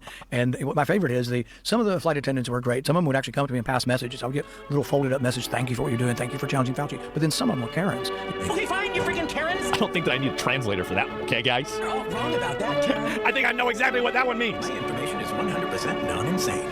Ever heard of Q&A? Have you ever had Marty Wow, Asmongold is such a sane guy. He's so rational, and he's very amazing with his takes. Wow. Carry on. I have not, but I'm trying to. Marty McCary is a doctor who thought that COVID would be gone in 2021 because of herd immunity, and Trump made him the head of the FDA. Even from the American Pediatric Association, who are terrible. They're the worst people in the world on vaccine mythology and religiosity. You know you're on the right side of things when you're calling pediatricians terrible. Why do you think they're the worst? When you said they're the worst on that? I'm not completely, like for example, with the COVID vaccine, I don't think children should take it because I think the risk of the heart inflammation is greater than the chance of the disease. It's not. You're 46 times more likely to get heart inflammation from COVID than the vaccine. Because this isn't 2020 anymore. Well, not only that, I mean, when was the last time you heard of someone dying or being hospitalized? That's what I mean. from It's not happening. It's not happening. We only had the first full year where there were fewer than 1,000 people dying a week between February of 2025 and now. Because Big Pharma's just making a gazillion dollars off of still scaring everybody over 65. And if it still works, I'll come on your show and say, take it if you're over 65. But I don't know if it works. And I doubt that it works because I don't hear of anybody dying from COVID anymore. But it's also this weird binary thing where it's like there's one thing that... Yeah, just because you don't hear people die... I think it's important to bring up, just because you don't hear people dying of COVID anymore doesn't mean that people are still dying from COVID. It's just that, like, we've kind of gotten, like, a little bit used to it now. Like, as opposed to in, like, 2020 or 2021 when COVID was more of an unknown and we were still trying to keep updates about COVID and, like, you know, how much of a danger it could be to us because, again, everything about it was still unknown. Yeah, nowadays when somebody dies to COVID, like, we have a lot more of an understanding of it, so of course it's not going to be as, like, mainstreamed. That's the reason why you don't hear about it. You could take, and that's it. There's no talk about strengthening your immune system with vitamin supplementation and what are the other options that you could have once you actually get sick. Hilariously, the vitamin supplementation he's talking about was one of the causes of kidney stones he brought up when he was talking to Whitney Cummings. Oh, wow, that's funny. I think Fauci ranks right up there with his disregard. I actually legitimately think Joe Rogan, like, he might be, like, legitimately just grifting. Honestly, like, because, like, he contradicts himself more than he fucking, like, can count. Like, one episode he'll, like, follow one set of values, and then he'll follow a new set of I think Joe Rogan genuinely grifts his value set depending on the guest that he has on.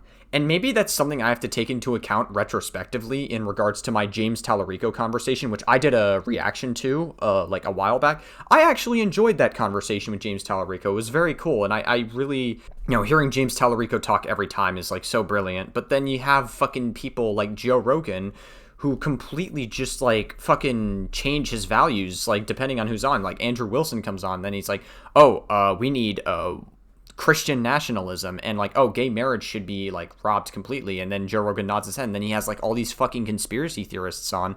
And then he's just like, oh yeah, no, definitely. It's like, at what point do we have to realize that like this shit that he's doing is just for like a total grift? Guard for people's privacy, but even the stuff about the masks. Do you know that we studied pandemics for a decade? Bill Gates has been given gazillions of dollars. He's gotten the government to spend money. And when we studied pandemics, all the way up until 2020, there was never a recommendation for masks among the public. This is an egregious lie because all you need to do is Google Spanish flu, the thing he talked about. What's amazing to me is how many people in the general public are not skeptical. How many people in the general public will hear this kind of conversation and immediately their hackles get up and they want to argue against this. Vaccines save more. Vaccines are so important. And they have no information. They've done no research. They've never looked at it objectively. They don't understand the whole history of compensation and what happened with the immunity. I'll just be over here with my evidence that vaccines are the single most life-saving invention in human history. But he also never got, and I kept saying this in the hearings, he needed humility. Humility to know that there's a possibility he's wrong in what he's saying and it should be advice based on the best things we know. And other doctors should give advice because there might be other doctors that disagree with me on it. So you can choose. It's sort of the idea of getting a second opinion. That's a great way to create chaos because without a set of unified rules, no one knows what anyone else is doing. They would put these people on there and they would hide the fact that they had terminal cancer. And it is sad that a child dies anytime, but they were dying from their cancer and they just happened to have COVID. And maybe they'd have gotten more time with their loved ones. Jesus Christ. And now apparently pharma companies are paying for ads so mainstream news doesn't report on them as though that makes any sense whatsoever. It's a problem. I very rarely watch regular television, but every now and then I'll just go, what are these fucking crazy people up to? Yeah. And I'll watch MSNBC or CNN. And see a million drug ads. The number of drug ads is staggering. And but you're right. They're not trying to use those ads to sell those drugs. They're using the money by putting those ads up to make sure that those pundits don't talk badly about the pharmaceutical drug companies. It's probably more about shaping the news than it is getting sales. Curious to hear what Joe Rogan's opinion is on the Venezuela boat bombings. I'd be very curious to hear that, like what his opinion is on Trump indiscriminately bombing countries for the purposes of drugs, when we know Trump absolutely does not care about drugs whatsoever. So I'd be very curious to know what Joe Rogan's opinion is. Do you think his opinion is going to shift because Trump is the one that's doing it? Well, the proof is in the pudding. There have absolutely been horrific side effects of a bunch of different pharmaceutical drugs. You don't hear a peep about any of that stuff on CNN. It took me 5 seconds to find a CNN article refuting this. And they've just that's funny. Recently outlawed all the hemp stuff, and I've been fighting this for the last 2 months. But all the hemp products, I know Texas actually has a lot, they're all going to be banned within 1 year now. Now, how did that get passed?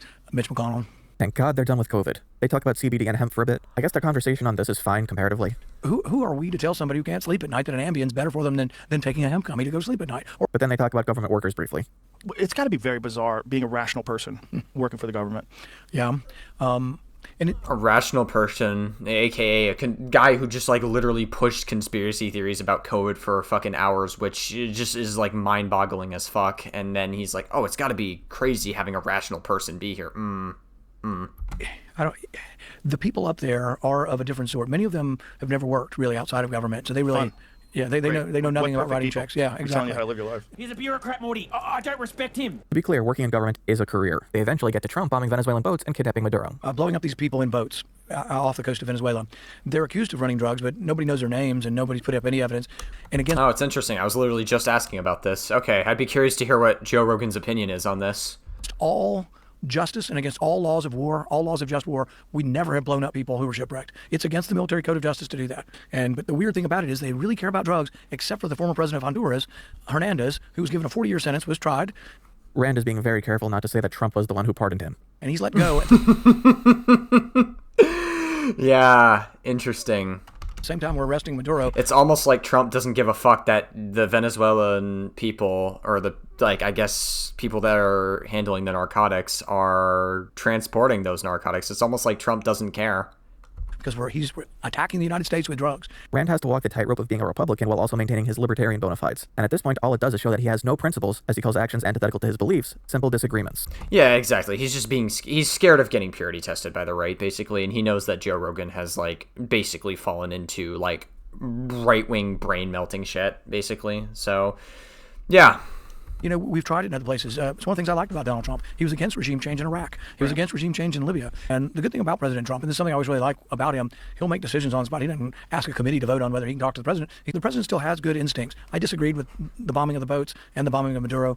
I'm not too unhappy with the result, but I don't want the chaos to spread to Colombia. And I think Colombia does cooperate with us, particularly on the drug trade. It's not perfect, but he was talking about regime change in the campaign. Some of it's influenced the people around him. I've jokingly said we ought to pass a law saying Lindsey Graham shouldn't be allowed in the White House because I think I think most of these probably. So were why do you drug think bullets. they're doing it then? They wanted regime change, and I think Rubio has wanted regime change. He's been itching for it for 15 years. And yeah, even though Trump is like a literal fucking dictator who's like massively, like, he's indiscriminately bombing other countries and threatening our allyship with other places around the world. I mean, he was threatening to take over Greenland, which would absolutely be a threat to our relations with NATO elsewhere. Like, he is a complete warmongering freak. I think he has a great deal of warmongering psycho at that. Influence with the president, and they've convinced, and it's a selling someone like the president that he can use his power for good is an argument that I think a lot of people would succumb to. Yeah, if you say so, bud. It's my job and others to say that really invading Greenland's not a reasonable thing. Invading Cuba, invading Colombia, that there has to be pushback. I also don't even think it's good for the president, who I largely like. I'm surprised he even made it this far. He was very careful earlier to not say that Trump was the one that pardoned the Honduras president, but like he's actually like giving some reasonable criticism to Trump. So like it makes you wonder, like, are you done pushing your luck there, bud, before you get purity tested out of your own party? Like on a lot of issues, it's not good for him to have no critics, for people to be afraid to criticize him. I agree. And when they get to talking about the oil in Venezuela, they don't even mention what Trump has said about it. But, so what is the primary motivation for regime change? It can't just be he's a bad guy. Well, Because there's a lot of bad guys.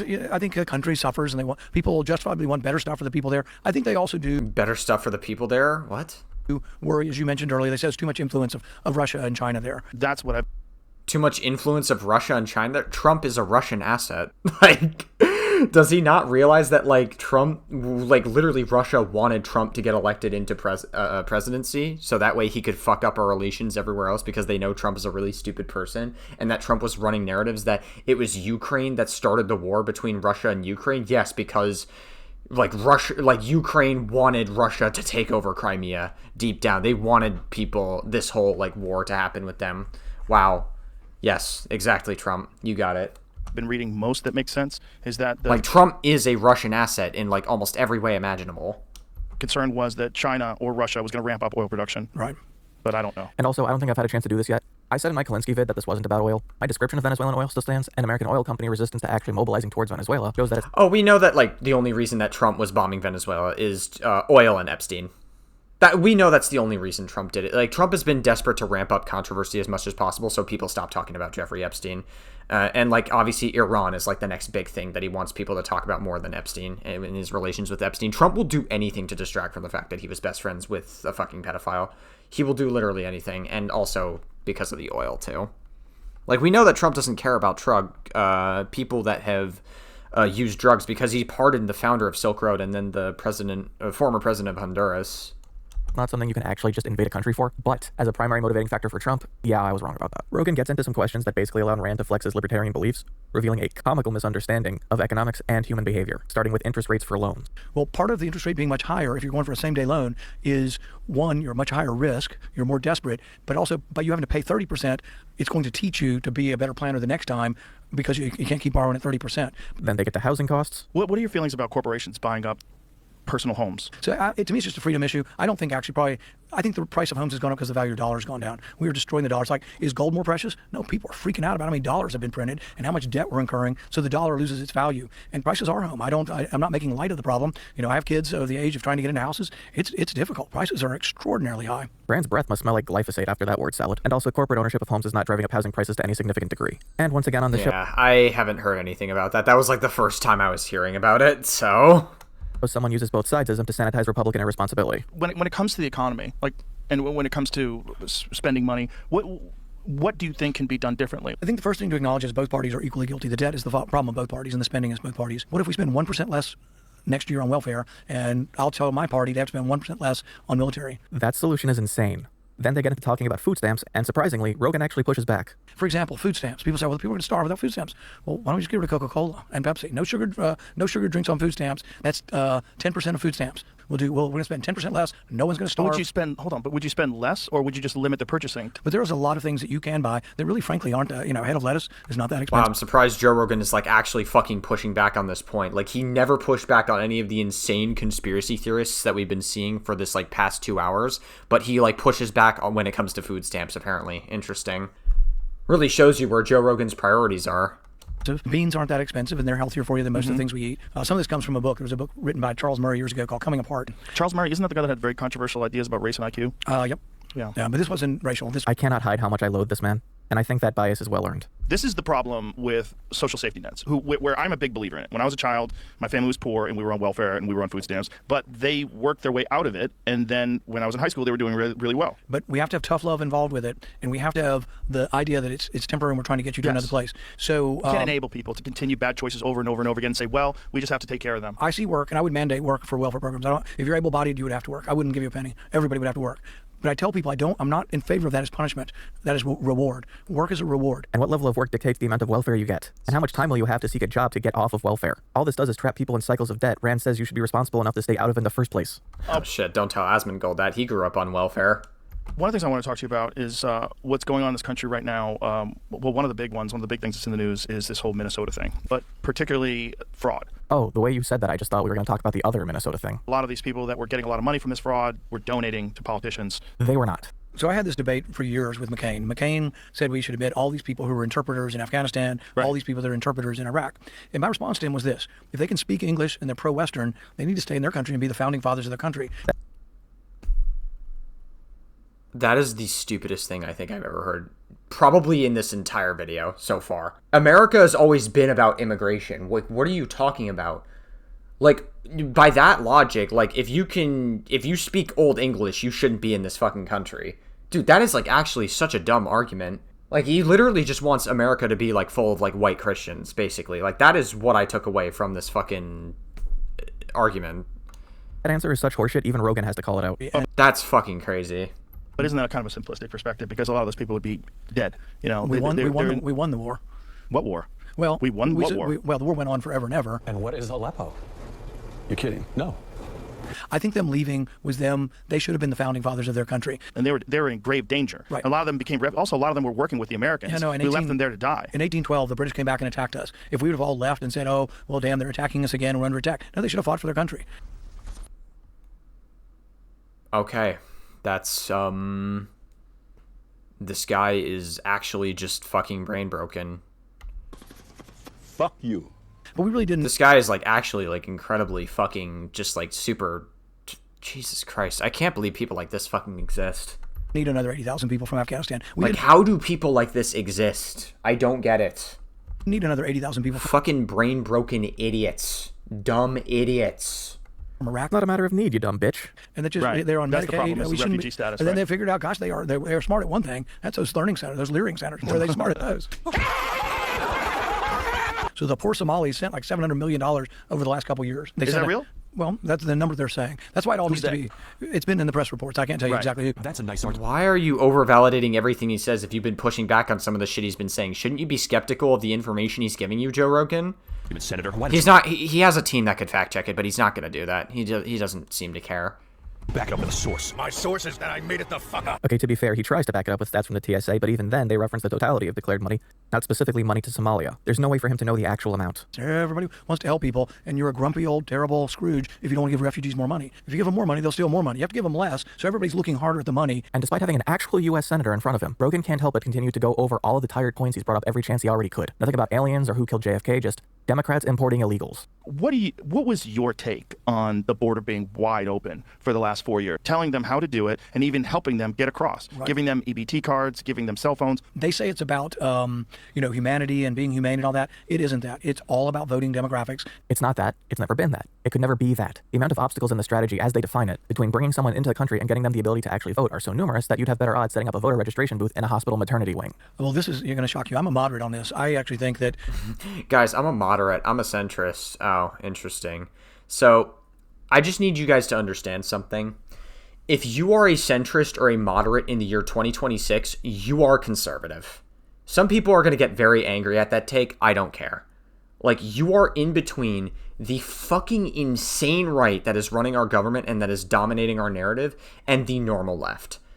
Like, we don't live in a centrist world.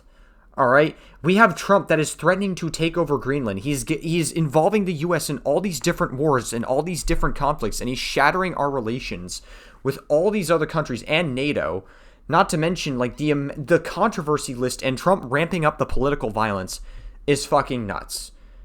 And like let's not forget that he's like an actual pedophile in office that people for some reason are so desperate to sweep for. So we don't live in a centrist world anymore. You cannot both sides pedophilia. You cannot both sides ICE murdering people in broad daylight. You cannot both sides the fucking bombing of other countries. You cannot both sides Trump wanting to take over Greenland. Like, it is just... We don't live in a centrist world. If you are a centrist, you are conservative. It is that simple. I'm sorry. I don't care if people get angry at that take. I don't care. You guys can cope and seethe all you fucking want. This is not the time to be a centrist. Most of the people that are here and working lawfully and can pass a background check, I would give them no welfare, and I give them no citizenship, no voting privileges, but you can work and we won't arrest you. Is the problem the census? Because why are they counting people and giving congressional seats based on people that aren't citizens? If they change that alone. Rand Paul's out here thinking the 3/5 compromise is a novel idea. I'll bet you 80% of the people here illegally would take work without citizenship. But you know who wants the citizenship and doesn't care about work? Democrats. All they care about is the voting part. Rand is more than willing to piggyback off of all the Wow. Yeah, Republicans have never gerrymandered to get advantages in votes ever in the state of Texas. I fucking bat my eyes at Greg Abbott. They've never done such a thing. Wow. Information Rogan spews, never having to affirm the information himself so that he doesn't have to get caught in the lie. But the weirdest one was the open shipping people to swing states. Yeah, you start to think it's not a humanitarian project, it's a voting project. Yeah. I'm going to spoil the end so we can get to the conclusion. Rand basically blames Democrat state governments for the death of Renee Good. with the kind of logic a domestic abuser would use. The kind that says, I hate that you made me do this. So one thing I would tell these left-wing cities is, if you want less ICE in your city, why don't you police your city? Yeah, but Rogan plays more conflicted, even if his description is a bit coarse. I mean, LA without Mexicans would be crazy.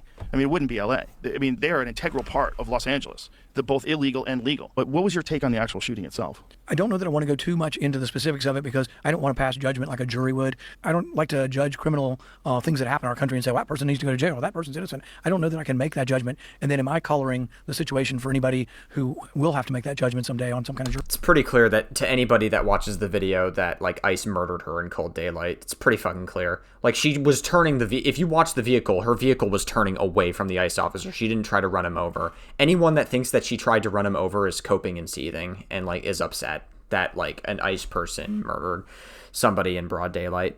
So that's exactly what happened. It was an ICE person that murdered her in cold daylight. Now, should she have been blocking the road? No, that doesn't justify killing her. It doesn't justify taking out your pistol and pointing it at the car and trying to kill her. It's pretty indefensible shit overall.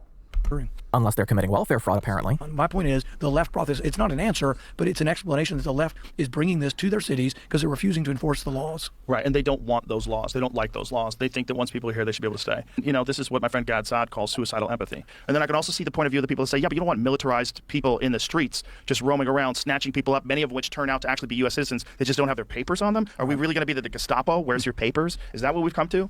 So it's more complicated than I think people want to admit. Gestapo. Very interesting that Joe Rogan called ICE the Gestapo and then, like, pretty much justifies Alex Preddy getting murdered on the Andrew Wilson podcast in a couple of weeks later. Again, Joe Rogan changes his grift with every podcast episode. I think I've actually, like, learned that after watching this entire Conduit video, is that, like, Joe Rogan, like, legitimately just is, like, actually just, like, grifting. For some, tiny American flags for others. No, we're not talking about some guy mowing lawns. We're talking about somebody who stole a car. No, the criminal is the pretense to deport the lawnmower. There are way too many examples at this point for it to be anything else. And a good example local of that people is are Aurora, resisting. right? Aurora, Colorado, where Trent Dogwell was taking over apartment buildings and they were a sanctuary city. And this is the perfect point to end it all on because this story was also fake. Right. Pure insanity. Yep.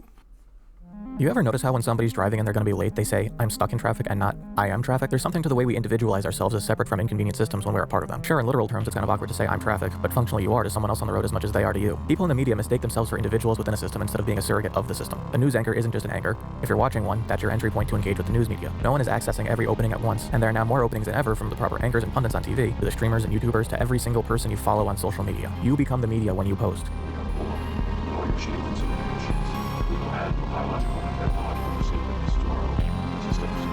You are the media that people listen to as much as a news anchor, even if your audience is one. Interactions with media are ingested individually, and that in turn creates broad understanding. Whether that understanding is accurate is another story. Whether you're a news anchor, a streamer, or a musician at a concert, the interaction being created isn't bidirectional between thousands of people and one person. It's one way, 1,000 individual conversations between one person and their audience. Social media has entrenched... I'd have One Direction on there for a moment.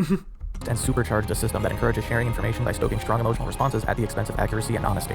Spaceball 1. They've gone to black. The cacophony is as much an expression of anger as it is of information starvation. Questions like, what are the Dems doing, aren't just rhetorical concern for the well-being of others, it's a literal request for information. Who would make love to that?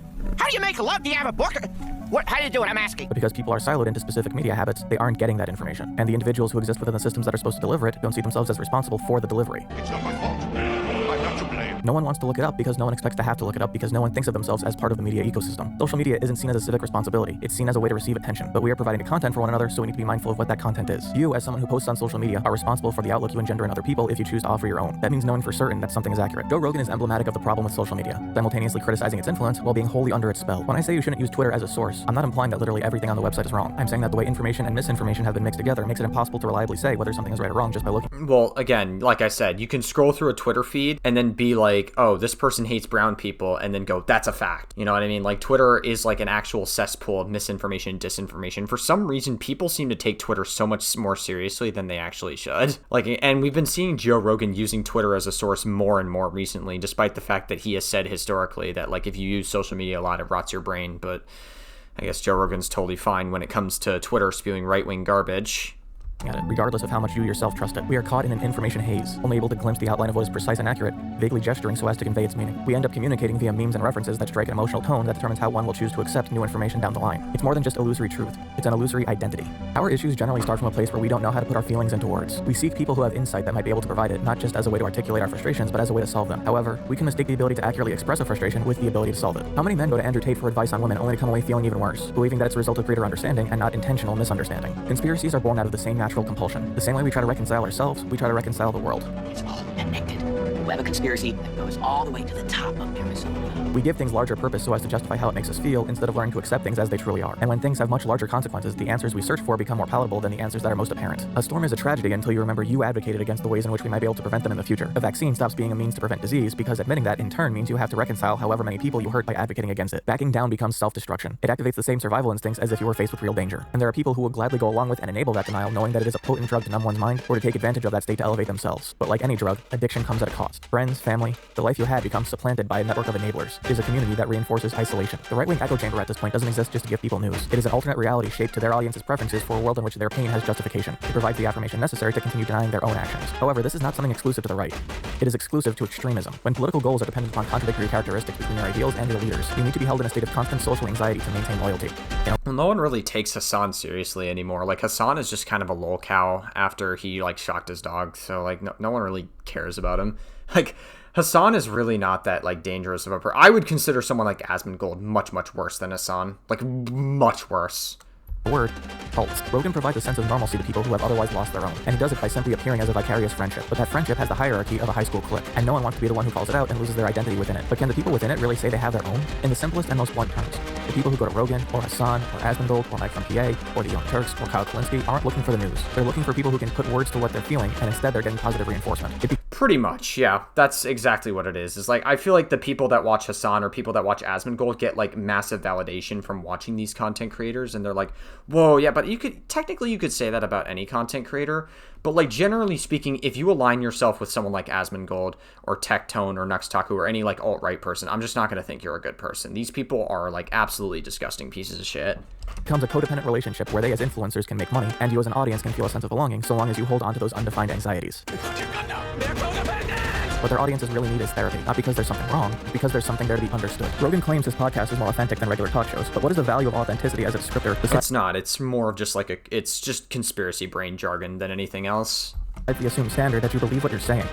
Spurious, not genuine, and it's worth fuck all. There can be authenticity in performance. There can be authenticity in repetition. There can be authenticity in structure. All of these things are tools for communication, not reflections of character. A play performed 100 times conveys the same message, but because the audience is constantly changing, the message is always received as new. And because the performance is repeated, there's a singular, clear, and efficient purpose. Politicians do not inherently lie because they give a standard speech or they signal vague ideas of what is good or bad. They recognize the responsibility of speaking to millions of people at once requires connecting with as many people as possible as closely as they can. They are trying to hit the center of a Venn diagram with millions of circles. When it only seems like they are partially speaking to you, consider that the rest of what they are saying is to everyone else, and whether your circle would have greater overlap with them. The result of seeking authenticity has been at the expense of genuine knowledge. We might feel unincluded or alienated by expertise, but that doesn't make it inauthentic. The validity of expertise is not defined by how we choose to apply it to our own lives. A mask during COVID is only an attack on freedom if your concept of freedom starts at your ears and ends at your mouth. If you can recognize that freedom extends beyond yourself, then you know that mitigation is not an attack on freedom. The attack on freedom is the disease. And just because systems you previously hadn't interacted with are suddenly operating within your sight, that doesn't mean their work prior was unimportant. The best government operations are the ones that can provide seamless positive results in your life. Food inspections, GPS satellite, interstate travel, thousands of people working in concert so that you can go to a grocery store, and the most that gets in your way is a traffic light. You can explain that by effective governance, or you can decide that there must be a conspiracy. But then conspiracy is no longer an explanation, it's just a way to justify how you feel in a way that makes you feel better. Rogan is so painfully focused on COVID now, in 2026, because that was the one time in his life where the government actually told him no. No one says no to me! And because of that, he has to figure out a way to call it unjustified, because to him, there is no justification ever. The only... I mean, it's more just like, it stems from the fact that he's just like very conspiracy brained on it more than anything else. Explanation is conspiracy. This is a long outro. My god, I feel like I'm not trying to be mean to Conduit, but I feel like you could have shortened this outro just a little bit. Like, I feel like you've kind of said the same thing a little bit, like, and you could have shortened it just a little bit given how long this video was. But I don't know. I mean, I guess I respect it. You know, you want to say your piece on it. I totally get it. But I feel like certain parts of it you could have said with, like, very fewer words and, like, a little bit shorter. I don't know. When the truth is that the government... Like, this video's been pretty good. Like, I'm not trying to shit on Conduit, obviously. This is a very good video, and it really opened my eyes to how Joe Rogan is, like, very, very conspiracy-brained on, like, everything. So, like, overall good video. But, like, towards the end, I feel like you could have shortened this part just a little bit. The ability to enforce isn't inherently built out of tyrannical power. It's built out of intercession between you and the forces that don't recognize your autonomy. Disease, accidents, crime are all forces that would act upon you without regard. The government steps in and acts instead in a way that is considerably more gentle to reduce the overall impact. But that requires shared responsibility, and that's the heart of it. Through Rogan's persistent denial, he does not want to be responsible for his actions. He's not just a rebel without a cause. He's a rebel without a force to rebel against. He's got the most powerful megaphone in the world, and millions— Yeah, like I said, he's not just this, he's not just that, it's not just this, it's more than just that. It's like, dude, you could literally, like, you could shorten this video a little bit. You could, like, I feel like you've communicated the same point, like, multiple times. Like, Conduit, I feel like we kind of get the point. You don't need to reiterate yourself multiple times. I feel like, again, you could have shortened this part. I'm on 1.5 times speed. Imagine people watching on normal speed, listening to it over and over again. You know what I mean? Like, I feel like you could have shortened it. I know it might seem like a nitpick. This video has been pretty good overall. Like, I don't hate this video at all. It's just like a one little criticism, maybe going into your next video about you spending 1 week watching somebody. Using it, telling everyone what the government is supposedly doing, and he has faced no direct repercussions for it. In fact, the government he detries has rewarded him numerous times, and yet he and his guests will snicker like they're in on some exclusive secret shared between them and everyone on Earth. What's going on? Why don't they like it? We spent $250 million on this. He is a member of his own cult. Social media writes the Bible, and his show subs in a new leader each week, all seeking to take advantage of that influence. And despite all that, I don't think Rogan is dumb. Denial is only possible where you understand your circumstances on some level and refuse to confront them. Really, the Joe Rogan experience is not wanting to be Joe Rogan. Hey, Papa Gut is on the fucking members list. We love to see it, or the Patreon list. We love to see it. Yeah, this was a good video overall. Again, shorten that outro. But overall, this is a very good video showing that Joe Rogan has really dived into conspiracy theory bullshit and over-validating really stupid bullshit. It's actually, wow. Grifters do be grifting.